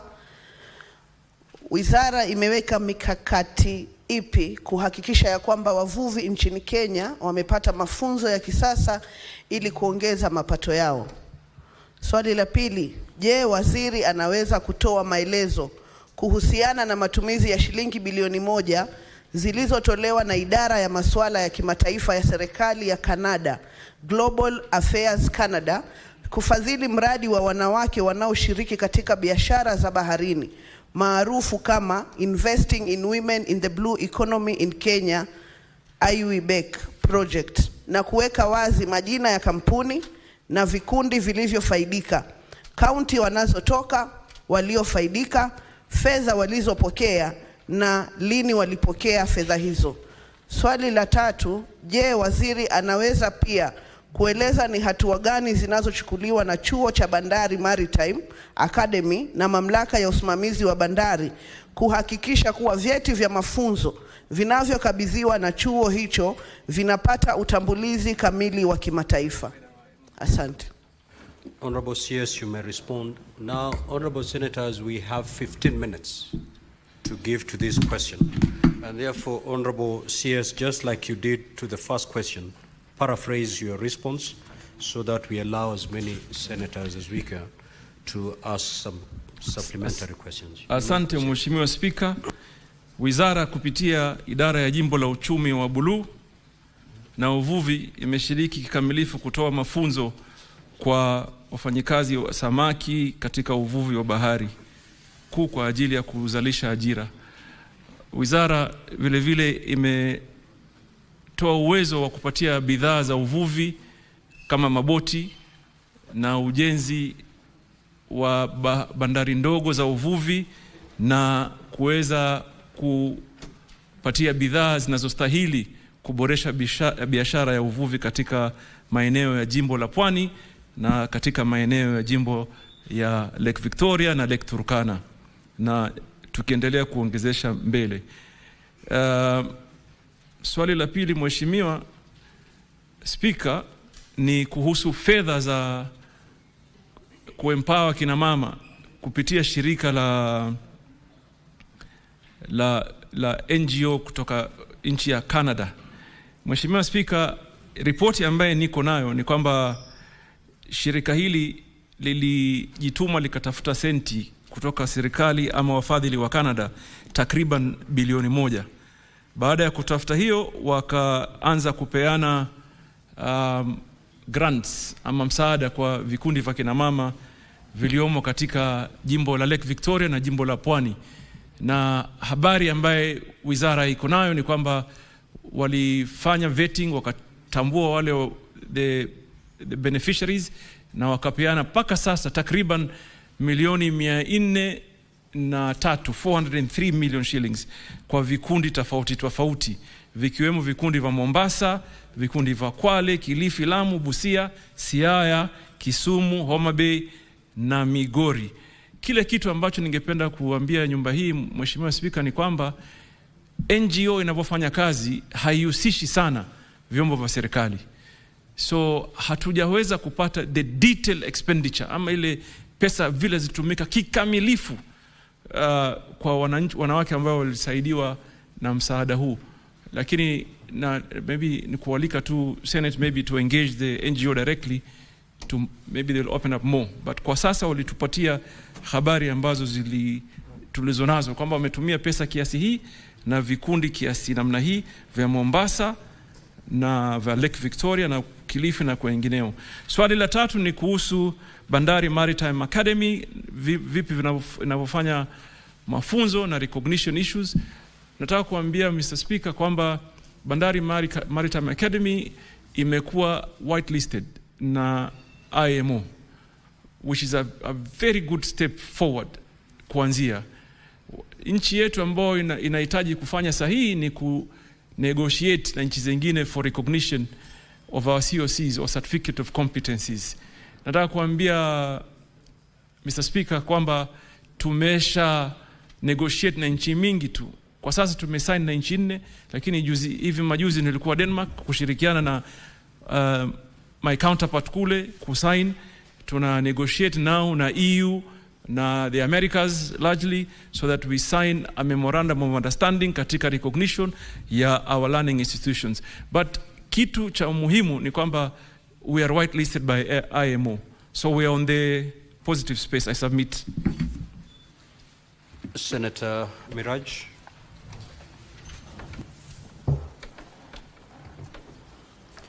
Bwana Spika, niruhusu kwanza nimpongeze waziri wetu kwa kuweza kuona kwamba vyeti vyetu sasa vinatambulika na mataifa 4 ikiwemo Korea. Juzi kati tumeona katika Facebook yao kwamba wameweza kusaini pamoja na Italy. Lakini bado Bwana Spika, nadhani swali hili nimeliuliza kwa mara ya pili. Niliuliza awamu ya Mvurya aliyekuwa waziri katika wizara hii na nimeliuliza tena. Na sababu ya kuliuliza swali hili ni kwamba jamii zetu za Pwani hazitononoki jumla ya kuwa tunaona kwamba fedha nyingi. Senator Miraj, what is your question?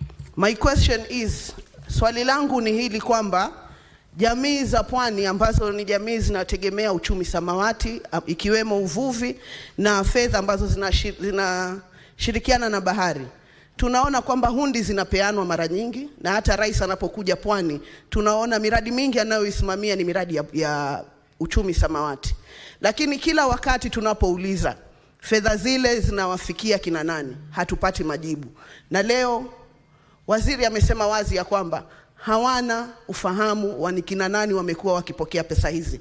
Je, swali langu, tutawaambia nini wapwani kuhusiana na zile hundi za fedha ambazo tunaona zinaendelea kupeanwa na hatuwajui wanaozipokea ni kina nani? Kwenye upande wa uvuvi, ningependa kumuuliza waziri, ndugu zetu wanapopata ajali katika maji, wanapozama wakiwa kazini wanavua, kuna mikakati gani ya kuona ya kwamba wanapata chombo kama cha helikopta ili wakati ajali zile zinatokea wanaweza kukimbia na kuwapa huduma ya haraka ya kwanza?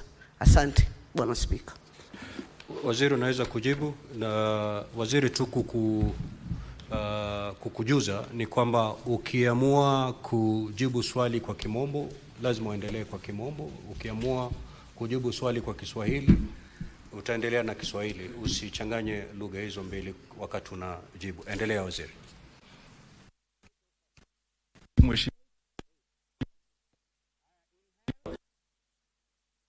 Maneno mengine na changamoto. Mheshimiwa, miradi iko tofauti ya Mheshimiwa Spika atanisaidia, accountability. Uwazi. Iko tofauti ya uwazi wa serikali na vyombo visokuwa vya serikali. Jawabu yangu hasa, kwa sababu swali lilouliza ni la NGO.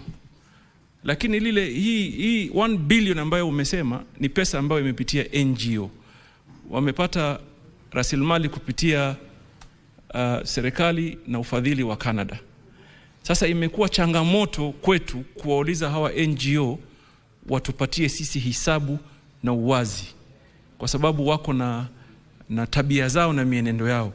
Lakini zile za serikali, Mheshimiwa Spika, niko tayari kueleza kinaga ubwaga. Tumepeana takriban bilioni 3.2 kwa vikundi tofauti vya kina mama, vijana, kununua maboti. Tumenunua maboti 129 takriban. Tumejenga bahari za uvuvi chache 9 hivi.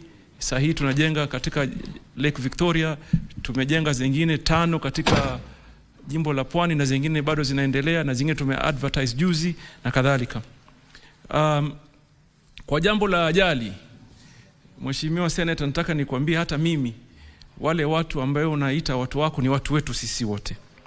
Na kwa sasa hivi ukienda Lamu, ukienda Mombasa, ukienda Kilifi, ukienda Kwale, utakuta tumewapatia boti la kuokoa watu la wepesi lenye kasi ya kisasa. Lakini nakubaliana na wewe katika mipango ya siku za usoni kwamba tunataka kuekeza katika teknolojia mpya ya kutumia drones na kutumia, Mheshimiwa Spika paweza kusaidia drones, lakini drones na kutumania helikopta, ndege ya helikopta. Hiyo iko katika mipango. Hiyo ni katika mipango kabambe ambayo tumeweka, na tukitathmini kwa kina tunakuta kwamba hiyo ndiyo njia mwafaka ya kufuata. Na submit. Senator Shakila Abdallah.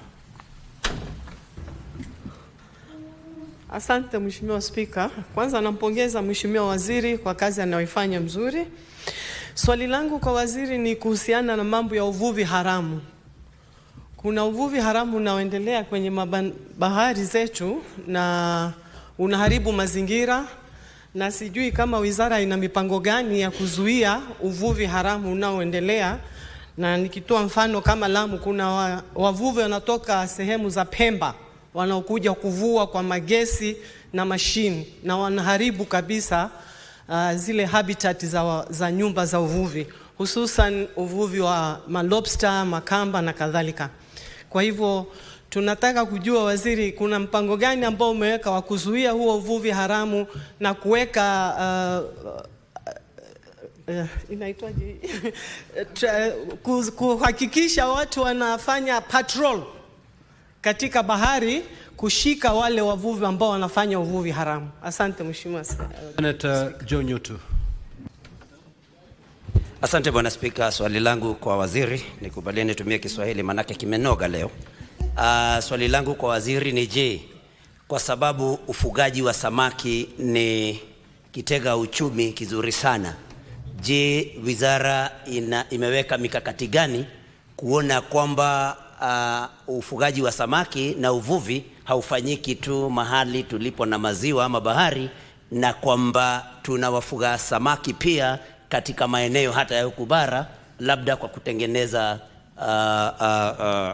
mabwawa ya kufuga samaki, ili kwamba pia wanabara wakawa ni watu wanaofuga samaki na wanaokula samaki. Je, mikakati ni gani? Asante. Senator Boy Isa Juma. Asante sana Mheshimiwa Spika. Kwanza napenda kumpongeza Mheshimiwa Waziri hivi juzi kule Migori kuhusu habari ya mambo ya uvuvi na hivyo soko mpya zilizojengwa. Mheshimiwa Spika, swali langu ambalo nitakamuuliza waziri hapa ni kwamba kule sehemu za kwetu, kule sehemu za Kwale, sehemu za Vanga, sehemu za Shimoni, sehemu za Mkwiro, hivi ni visiwa ambavyo kuna wavuvi wanavua kule na vyombo vyao vya kuvulia ni vya zamani sana Mheshimiwa. Na ningependa kujua kutoka kwa waziri kama kuna mikakati gani ambayo za kusaidia wale wavuvi waweze kupata vyombo vya kisasa, maneti na nini, kama vile wenzetu walivyopawa hivi juzi sehemu za Migori. Swali langu la pili ni kuhusu Honorable Senator, under Standing Order 51C7B, you are entitled to ask only one supplementary question. Senator Murango.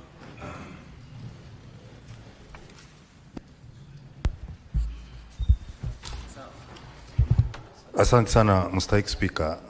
Mstahiki Spika, kulingana na orodha ya nakala ambayo tumepewa na waziri, kuangalia zile kaunti ambazo ziliweza kufaidika na ule mgao ambao ulikuwa umepewa, hata kama ilikuwa ni fedha ya mashati kutoka Canada, kuna manziwa, baadhi ya manziwa makubwa, na mojawapo ni lile ziwa la Turkana, ambao pia wako na matatizo yao na wangependa kufaidika, na kwa sababu hawakuwa katika orodha ambayo tuko nayo siku ya leo, mipango gani ulio nayo waziri kuhakikisha kwamba wale wenyeji wa kaunti ya Turkana na Marsabit ambao ndio wenyeji wa ziwa Turkana wanafaidika pamoja na maziwa mengine 23 ambao tulio nayo hapa Kenya? Asante sana Mstahiki Spika.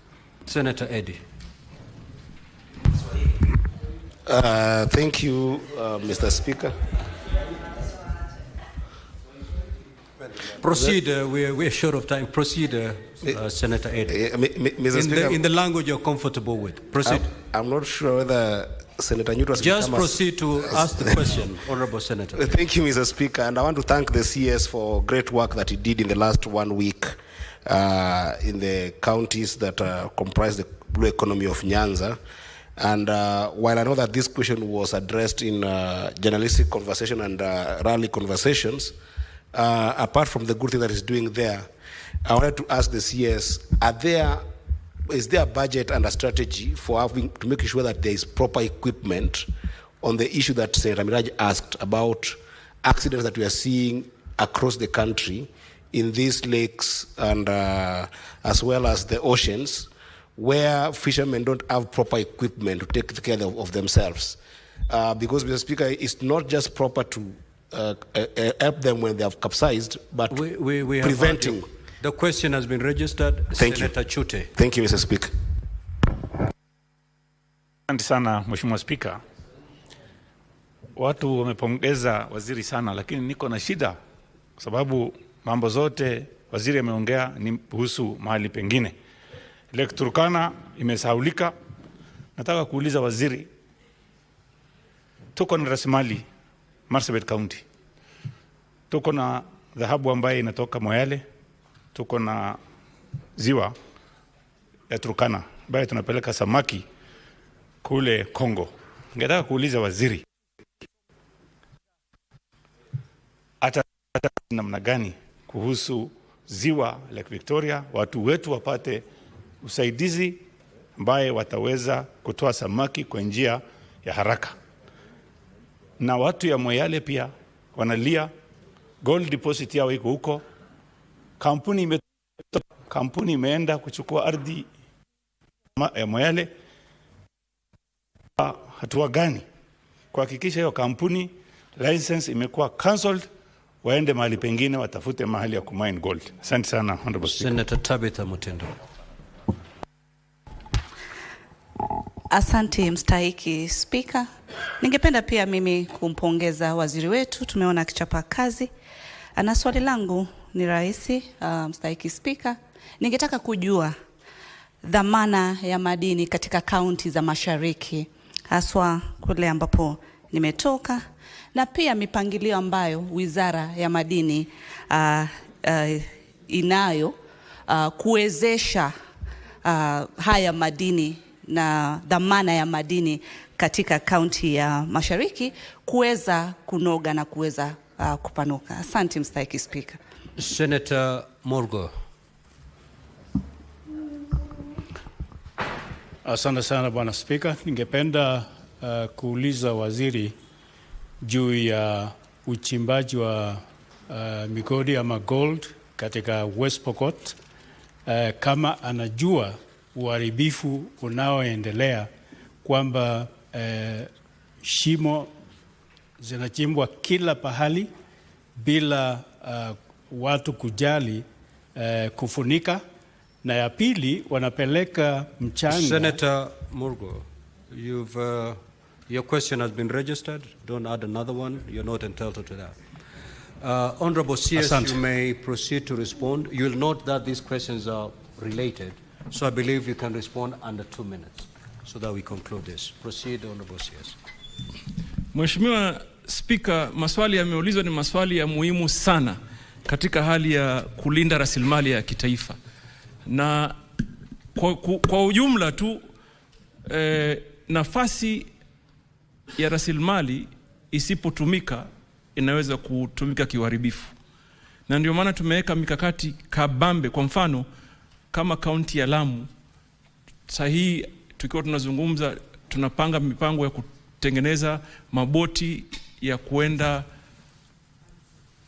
masafa marefu, na yakirudi tuwe na bandari hasusan za samaki kuweza kuwasaidia katika utengezaji samaki na kuhifadhi. Swali lingine la muhimu nimeulizwa, kwa nini tunaangalia tu maeneo ambayo yako na maziwa ama bahari. Umuhimu tuelewe kwamba hata sahihi ile Center of Excellence ambayo tuko nayo iko hapa Nyeri, hapa Sagana, ambayo inafanya uzalishaji wa samaki na utafiti na mafunzo ya samaki. Na Mheshimiwa Spika, naweza kukupatia mshtuko kiasi kwamba ujue hata hii Nairobi, samaki wengi ambao wanakuja katika soko hili ni samaki ambao wanafugwa katika maeneo ambayo hakuna ziwa na bahari. Na ile habari mzuri zaidi, siku zingine nitawaalika katika maeneo ya Kakamega na niwaonyeshe vile watu wanafuga, kina mama wanafuga samaki na baadaye wanawapeleka katika kiwanda, wanatengenezwa na wanakuja katika maeneo haya. So rasilimali ya uchumi wa blue, Mheshimiwa Spika, ni kubwa sana.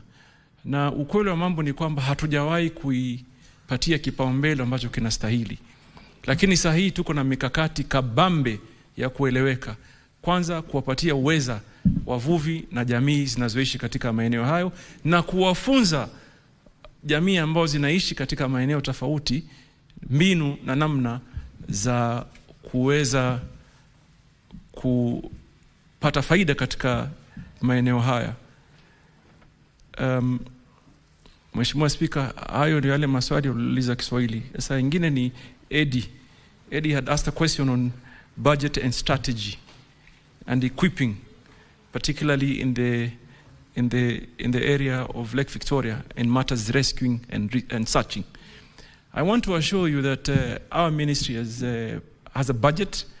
We have a contractor on site. We're building the first state-of-the-art search and rescue center in Kisumu, and we are going to equip it with equipment that will fit into the demands of the moment. So I realize, and I have had a conversation with a lot of critical players in the industry, and the number of our fisher folk that we lose every year is shocking. and unbelievable. And we cannot attempt to deploy the same strategy and achieve different results. So you are right on developing a strategy that works, what would work today. So air rescue is critical. I had already directed, and the President is in concurrence with our plan, that we must deploy air rescue in the Lake Victoria and in the coastal region, of our Indian Ocean. Mr. Speaker, we have a responsibility of ensuring we secure our valuable resources as a country. Blue economy is one, and mineral is the other. For far too long, we've had a lot of illegal activities in all those areas.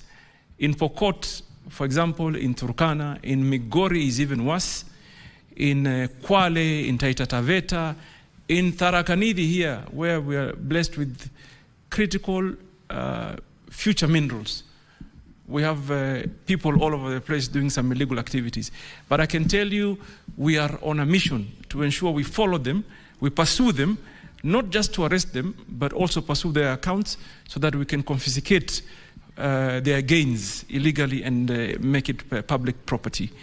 We have completed our area geophysical survey. We know our occurrences as a country. We know which minerals we have, where they are. What the ministry is doing today is a narration on our ground truthing. The asset in terms of value, in terms of viability, and whether it makes sense for a larger investment. So I want to assure the House, Mr. Speaker, is that we have a plan, and we are sticking to the plan, and we are executing the plan. Where we need to possibly reform our laws, I'll come back here and consult with my relevant committees. My chairman, Eddie, a wonderful young senator from Migori, a man that I know very well. We work well together. We will work to ensure that at committee level and the Senate we engage to reform so that we meet the current demands going into the future. I submit, Mr. Speaker. Thank you so much, Honorable CS. Honorable Senators, we'll terminate our interaction with the CS at that. Honorable CS, you may leave at your own pleasure. Thank you. Thank you, Mr. Speaker. We will now move to question number 001.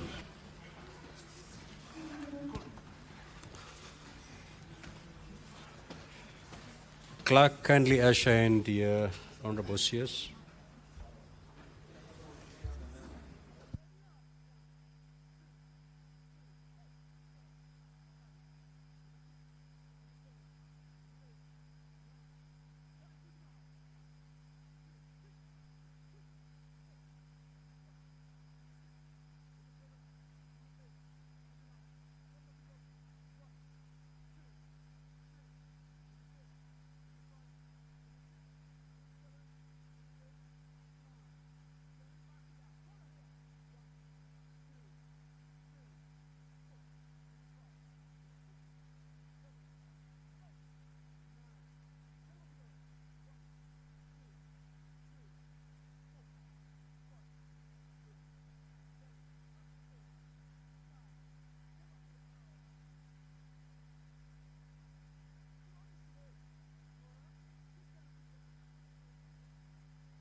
Clerk, can you confirm that CS Energy is present? Thank you. We will now proceed with question number 001 by the Senator from Marsabit County, the Honorable Mohammed Chute. Honorable Senator, you may proceed to ask the question. Thank you very much, Honorable Speaker. My question is question 001. If you'll allow me, I start with question A. Would the Cabinet Secretary explain why Tari Adi, Dub Gindole, Dogogicha, Isako Muro, Ol Gabraskim, Saleswa Rio, Konso Banchale, and other villages in Marsabit County remain without electricity connection despite the installation of electricity transformers in those villages? Question B, what steps has the government taken on operationalization of all electricity transformers installed across Marsabit County? Question number C, would the Cabinet Secretary also indicate the level of access to electricity in Dubgoba, Garg Arsa, Wario Duba, Manyata Konso, Karatina, Kofi Ambaya, Parkishon, La Cartiña, Nasikakwe, and in Marsabit County, and explain why the government is doing so, what is the government doing in achieving full electricity coverage in those villages?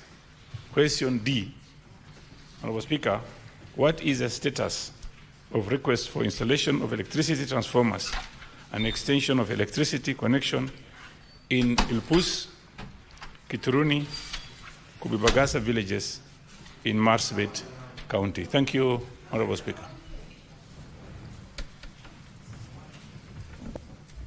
Welcome, Cabinet Secretary, and please you can proceed and answer. Thank you, the Honorable Speaker. First, for your indulgence, I was supposed to have been here first thing in the morning, but I did agree with my colleague, CS John Mbadi, that we swap the times because he had some other engagement elsewhere.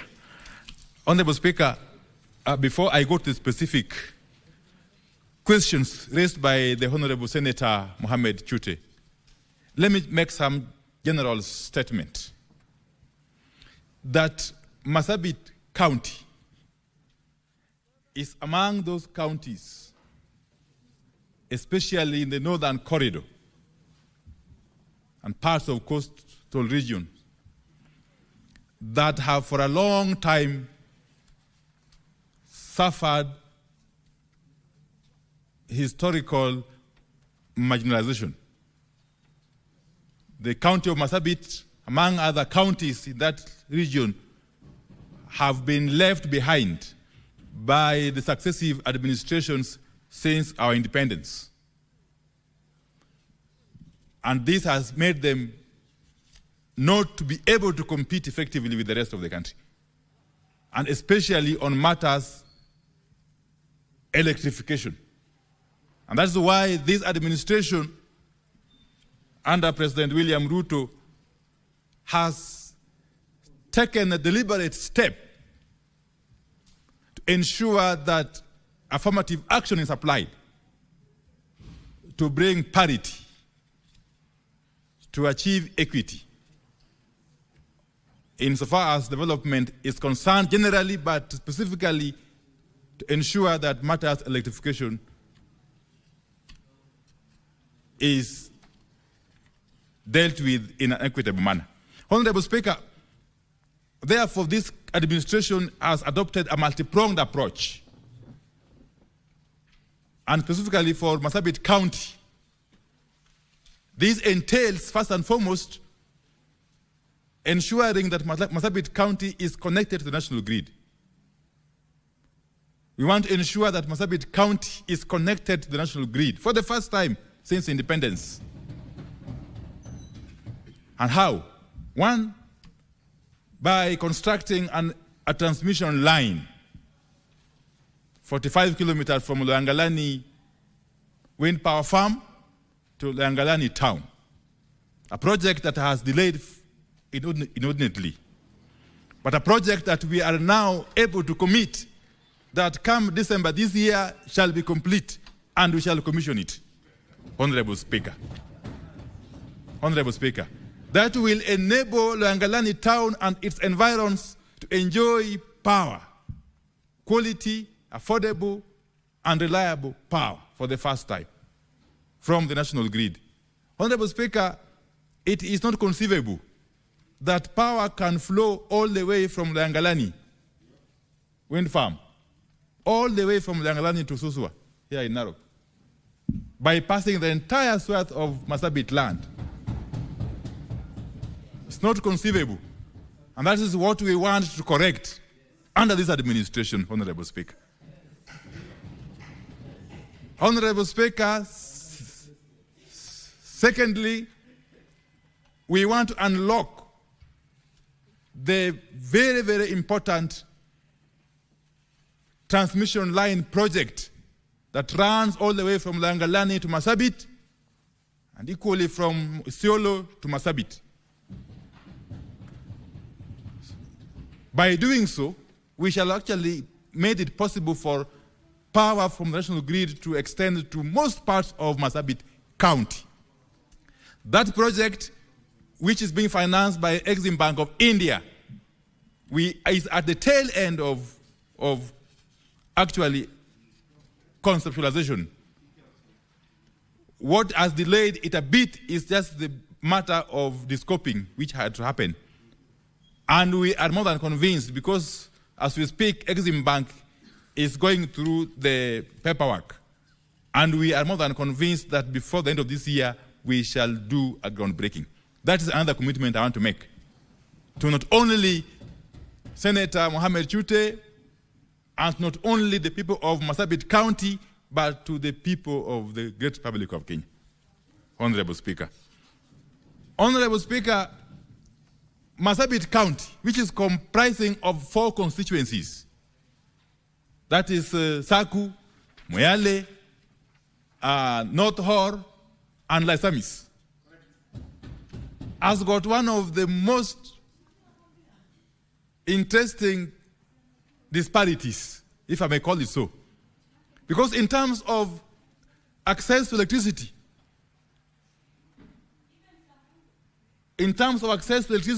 Saku, because of its sheer size, it's the smallest of the constituencies, is seen to be having a high access, about 60-something%. Yet, when you go to the extreme side, extreme end, North Hor and Laisamis, it is 1.2% and 1.8% access rate. That is serious, massive disparity that this administration has made deliberate plans to address through the efforts we have put in place. Honorable Speaker, Marsabit County has been deliberately placed among the 14 counties that are benefiting from the Kenya Off-Grid Solar Access Program or project, the COSAP. And Marsabit County alone has benefited or is benefiting from about 1 billion shilling worth of those projects, about 10 mini-grids covering across the width and breadth of the county, okay? And some 6 or so boreholes, Honorable Speaker. So allow me, therefore, and I've already spoken to my good friend, the Honorable Senator, Mohamed Chute, that I will be engaging him further, offline, over and above this formal presentation. I'll be engaging him further, together with other leaders from the county, to ensure that we fast-track these projects. That is one of the commitments that I have to make before this Honorable House. So therefore, Honorable Speaker, allow me, and I don't want to actually belabor the point, because I have already submitted the answers. On question number 1, which is question 60 what? In the order paper. Okay. That's fine. I'll just proceed. in terms of reasons why those areas that have been listed, okay, remain without electricity connection, despite the installation of electricity transformers in the said villages. Honorable Speaker, REREC, which is our implementing agency, has mapped out and undertaken preliminary works, that is survey and design, of a number of the areas for the implementation in the current financial year, and others for consideration in the next financial year, of course, subject to budgetary provisions. And details of the actual status of the areas are shown in the table 1 in my response. I don't want to belabor that. Honorable Speaker, part 2, the steps the government is taking to operationalize all the electricity transformers installed across Marsabit County. I want to say that a total of 8 schemes are in different stages of metering in the county. And upon completion, approximately 800 customers will be onboarded. And all the associated transformers will be commissioned in order to realize the benefits anticipated by the government of Kenya. In addition, some parts of Marsabit County have witnessed insecurity cases, which has caused movement of people and hence leaving the already installed transformers fairly idle. The government is engaging various stakeholders to foster peace and restore normalcy. Part 3 is about access levels of electricity to those areas mentioned in that question, okay? And what the government is doing to achieve full electricity coverage in those villages. Again, in line with what I've said in my opening remarks, Honorable Speaker, the status of electrification and electricity access in the above villages is as shown in table 2 of my response, Honorable Speaker. The identification, scoping, and electrification of unelectrified areas is an ongoing activity until universal electricity access is achieved. We don't want a situation where we talk about universal access by 2028 or 2030, Honorable Speaker. And yet, many parts of the country, especially from northern Kenya, are left far behind. So that is what we want to correct. Part 4, Honorable Speaker, the status of the request for installation of electricity transformers in those 3 villages. Honorable Speaker, the status of electrification in the above villages is as shown in table 3 of my report, Honorable Speaker. And that is as far as the first question is concerned. Thank you very much, Cabinet Secretary. Senator Mohammed Chute, would you prefer to ask your second question and then ask supplementaries thereafter? If we can combine the questions. Thank you, Honorable Speaker. Let me ask my second question, and then I will ask my supplementary questions thereafter. Honorable Speaker, my question number 068. A, why has the last mile connectivity program not been implemented in the entire Marsabit County, despite similar programs being successfully rolled out in most parts of this country?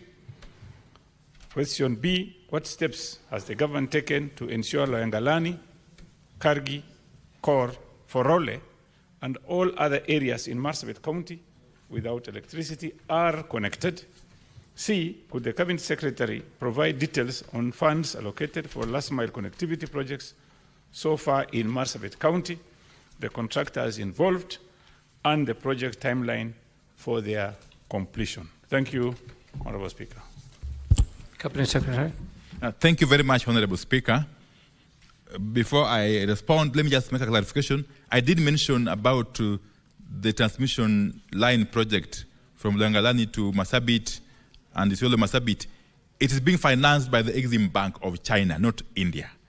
And the company which is contracted is a China Water and Engineering Company. Thank you. Honorable Speaker, the first limb of the question is about why the last mile connectivity program has not been implemented in the entire county, despite similar programs being successfully rolled out in most parts of the country. Again, an issue I've talked about at length in my opening remarks. But let me say this, that since the inception of last mile connectivity projects. The government of Kenya has implemented a total of 29 projects worth some Kenya shillings 30.1 million and connected 1,466 customers to the grid in Marsabit County. The details of the connected customers across the various constituencies is as shown in the table 5 of my response. And Annexure 1, which is attached, provides the breakdown of ongoing projects in the county. The steps the government is taking to ensure Loyangalani, Kargi, Kor, Forole, and all other areas in Marsabit County without electricity are connected. Again, Honorable Speaker, the status of electrification in the above villages is as shown in Table 4 on page 7 of my response, Honorable Speaker. Part 3, details of the funds allocated for the last mile connectivity projects so far in Marsabit County, the contractors involved, and the projected timelines for their completion. Honorable Speaker, over and above the completed schemes, the government of Kenya has allocated some Kenya shillings 4.5 million for last mile connectivity via grid solution as per the table on page 7. The target completion date is Q1 of the financial year 25-26. The government of Kenya has further allocated Kenya shillings 2.0579 billion, approximately US dollar 158.3 million, for connectivity via off-grid solution, as per the table on page 8. The sites are currently being handed over to the various contractors, and the target completion date is the end of financial year 25-26.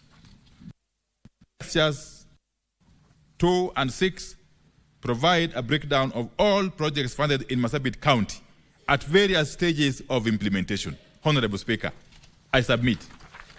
Thank you very much, Cabinet Secretary. Senator Chute, supplementary questions?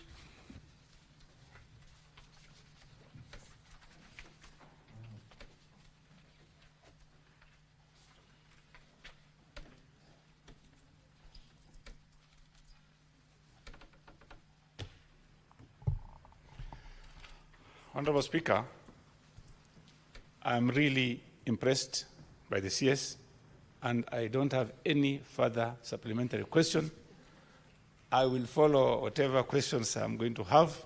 I'll be having a meeting with him, maybe on Tuesday, and thank you very much, Bwana CS. I really appreciate what you've done. You've done a very good job. Thank you. Thank you, Senator. Senator Eddie Okech. Mr. Speaker, just to steal 30 seconds from Senator Chute, that today it was the experts who are coming in the House, and you've seen that in all instances, experts have answered their questions very well to the extent that there is no supplementary questions. But that said, Mr. Speaker, I wanted to ask the CS for energy on its last mile connectivity project. Is there a proper strategy that integrates the prioritization of projects with areas that are facing serious insecurity and they are remote areas that then needs a bit of lightening to be a bit of lighting those villages and homes to be able to deal with the insecurity?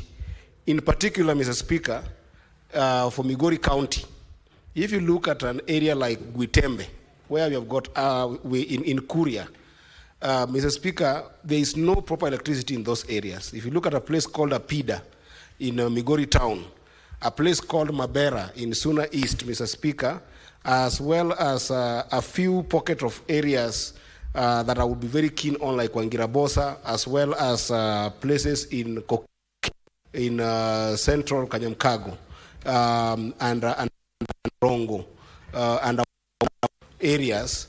There are places that have got serious security that I will CS idea of those areas. so that they can be able to improve security. I thank you, Mr. Speaker. James. Asante sana Mr. Speaker. Swali langu ambao litaenda ni moja, sababu kama eneo ichoko katika Kirinyaga unapata ya kwamba kuna nguzo ziliwekwa miaka 3-4 za stima ambayo haijawahi kamilishwa, kama ile inaitwa Getemani na maeneo mengine katika eneo la Kirinyaga. Sasa nilikuwa nauliza waziri kama ako na mipango ambayo imenakiliwa ya kufanya kuhakikisha kwamba stima zinafika kwa wale ambao wanahitaji stima katika maeneo bunge yote, na kama iko tunafaa tufuatilize wapi? Kwa sababu Mr. Speaker, kama mimi seneta wa Kirinyaga, mimi mwenyewe nililipia transformer miaka 3 iliyoisha. Miaka 3. Maafisa wenye wanafaa kupigiwa simu na kuchukua ili tuweze kufuatilia, wachukuangi simu zetu. Sasa kama mimi mwenyewe nahangaika kupata stima, swali ni mwananchi wa kawaida atawezaje kupata stima? Hiyo ndio swali langu Mr. Speaker. Senator Senior Counsel Mugeni. Thank you, Waziri. I wanted to write on the question by Senator Chute and ask a supplementary question to Waziri. I begin by thanking you. You came to Nyamira. You visited 2 constituencies, West Mogrango and Kitutu. I just wanted to know from the Minister, from the CS, whether he has plans to come and finalize the connectivity for Borabu and the request that was made for an upgrade of phase 3 of Tinderedi region, the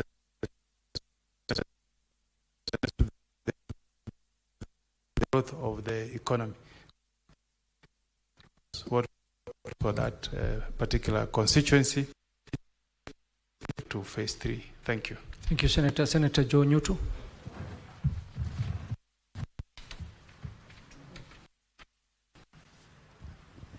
Mr. Speaker, and before I put my question to the Honorable CS, it's important, Mr. Speaker, because we are in an honorable house, that we separate things that we say in political areas with what we say here. Because I say that, Mr. Speaker, because Senator Eddie Okech talked about experts. As far as I know, Honorable Opio Wandai is a trained lawyer, an expert in matters energy. And so it is important that they're doing a good job without calling him an expert. My question, without calling him an expert, Mr. Speaker, because we are misleading. There are students waiting. There are students here. Senator. Yes, Mr. Senator, I gave you an opportunity to ask a Fine, let me ask my supplementary question. So please just ask the question. I was just setting the ground. So, Mr. Speaker, my question to CS is, and I am very impressed, by the way, by the... Mr. Speaker, can I be heard in silence?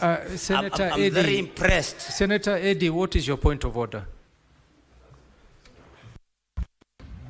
Mr. Speaker, I'm standing on 105 in terms of facts, Mr. Speaker. Mr. Speaker, unless Jonyutu has got law degree that the CS for energy got without my knowledge, I would want him to go and learn about his CSS, to understand their background, to understand why we call them experts, to understand their experiences coming into the position that they are, Mr. Speaker. And I don't want us to go under 101 where you discuss the persona of the CS in terms of his qualification, but I can assure Jonyutu that the CS expert does not come only by education, but it also comes by experience and contribution in other dockets that the CS has served in. CS Wanda is an expert in energy in terms of being able to ensure that all communities get those energy supplies, Mr. Speaker. Thank you, Senator Joe Newton. Please restrain yourself to just asking your supplementary question. We don't Thank have you, much Mr. Speaker, time. but you know I have a right of reply. No, I want to assure Senator Eddie, I hold a degree. Senator Joe Newton. Okay, Senator fine, Joe Mr. Newton, Speaker. if you open Let me that ask door. my question then. Thank you. Let me ask my question then. But Mr. Speaker, it's important that you do not take a teacher to an operation room and call him an expert when he's not a medic. But Mr. Speaker, my question was, Mr. Speaker, my issue was with the, and I'm very impressed, by the way, by the job that Opio and I, the CS, is doing. That is not in doubt.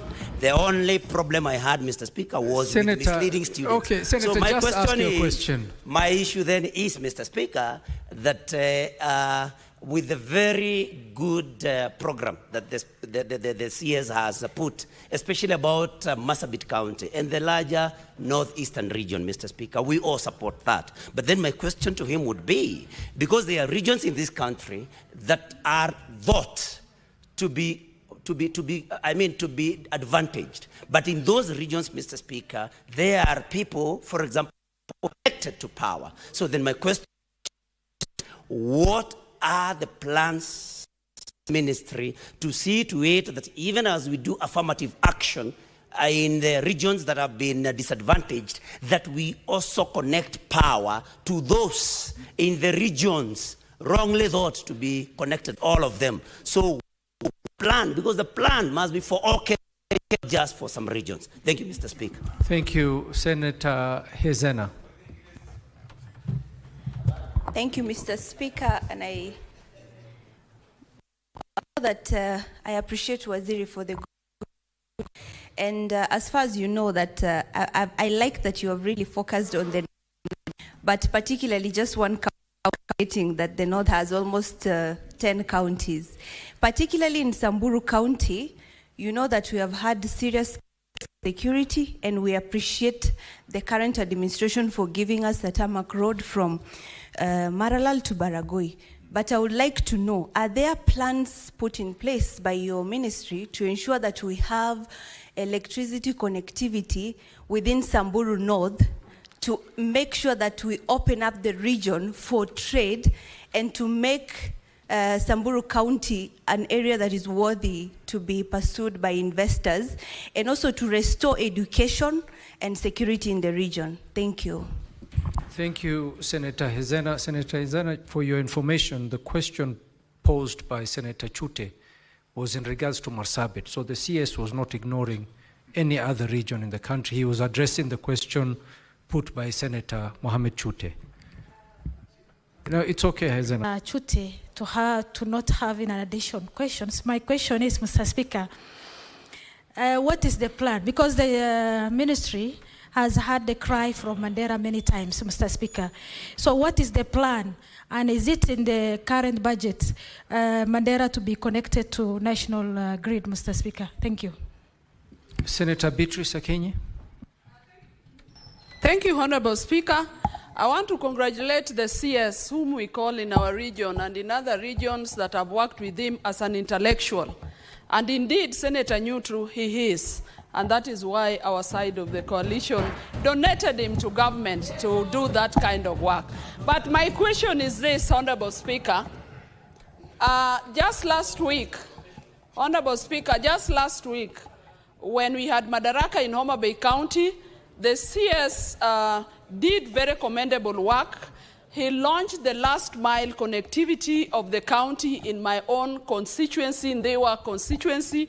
My question to the CS is, Mr. CS, can I get an assurance from you that all those facilities we launched at Ochol on the day the president was there, that they will be taken care of in terms of last mile connectivity? I'm saying this, Mr. CS, because Homa Bay County has had the highest number of faulty transformers in this republic, which goes down to Ndewa as a sub-county.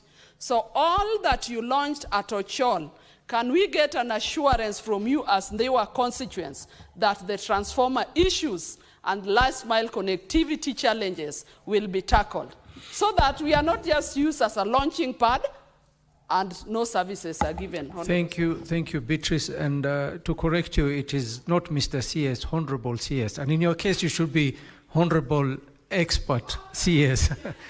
Thank you. Senator Mungatana, last question. Thank you, Mr. Speaker. Mr. Speaker, There was a time we were engaging as senators in our committee with members of the Chamber of Commerce, and I asked them, why is it that you don't encourage your people to come and put industries in Tana River County? We have a lot of land, and we can give you certain facilitation from the county government so that you can erect industries. Mr. Speaker, the answer was very simple. There is no power to support industrialization in Tana River County. So, Mr. Speaker, I wanted to ask the minister, as I congratulate him in considering Marsabit and the plans they have, what other plans does he have for this northern coast area beyond Malindi? Because the line we have can only be for domestic consumption. It cannot support any form of industry. So, Mr. Speaker, I wanted to hear from him what he can do so that our people can also have in Tana River opportunity to get industries that will come there and to create jobs for our people. Thank you, Mr. Speaker. Thank you, Senator. Cabinet Secretary, you may proceed. Thank you very much, Honorable Speaker. I'll go straight to the questions.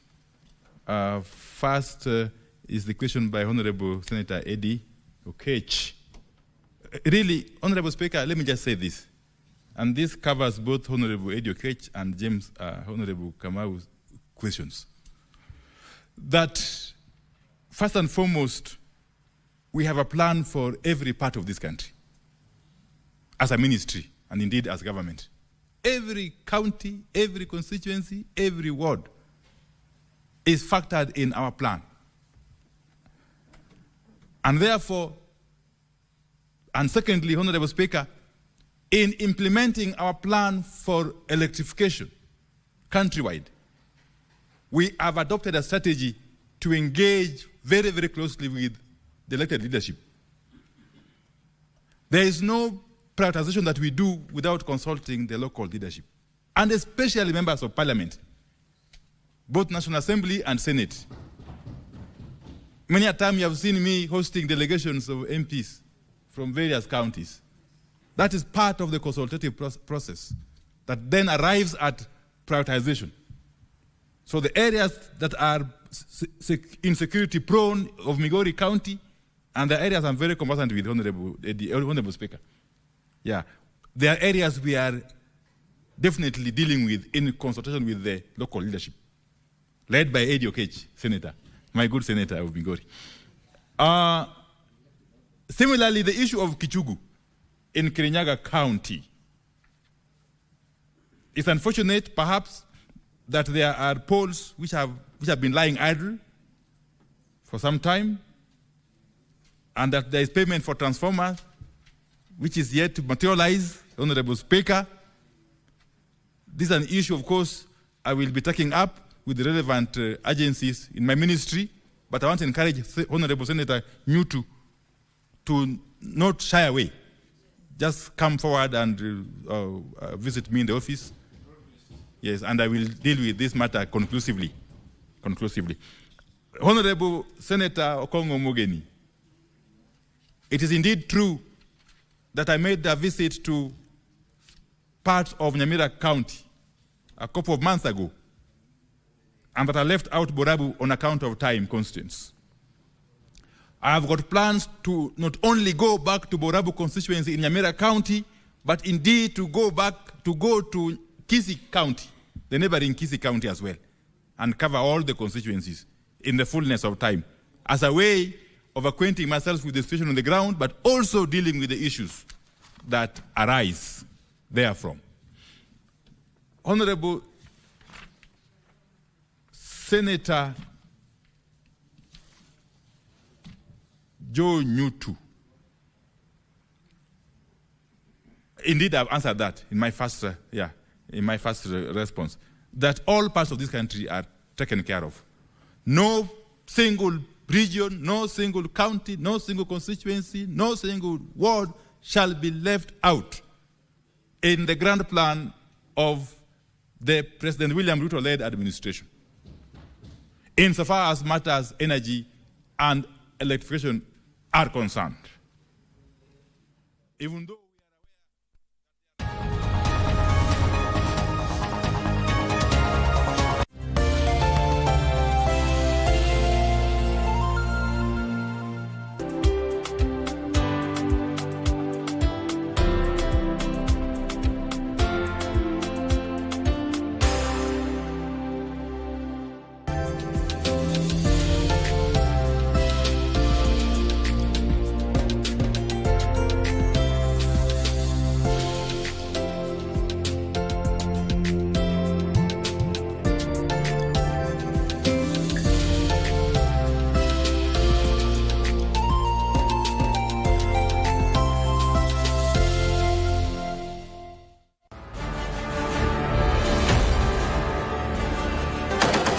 the men and women in boots, they are commanded to defend and protect the sovereignty and territorial integrity of the Republic of Kenya.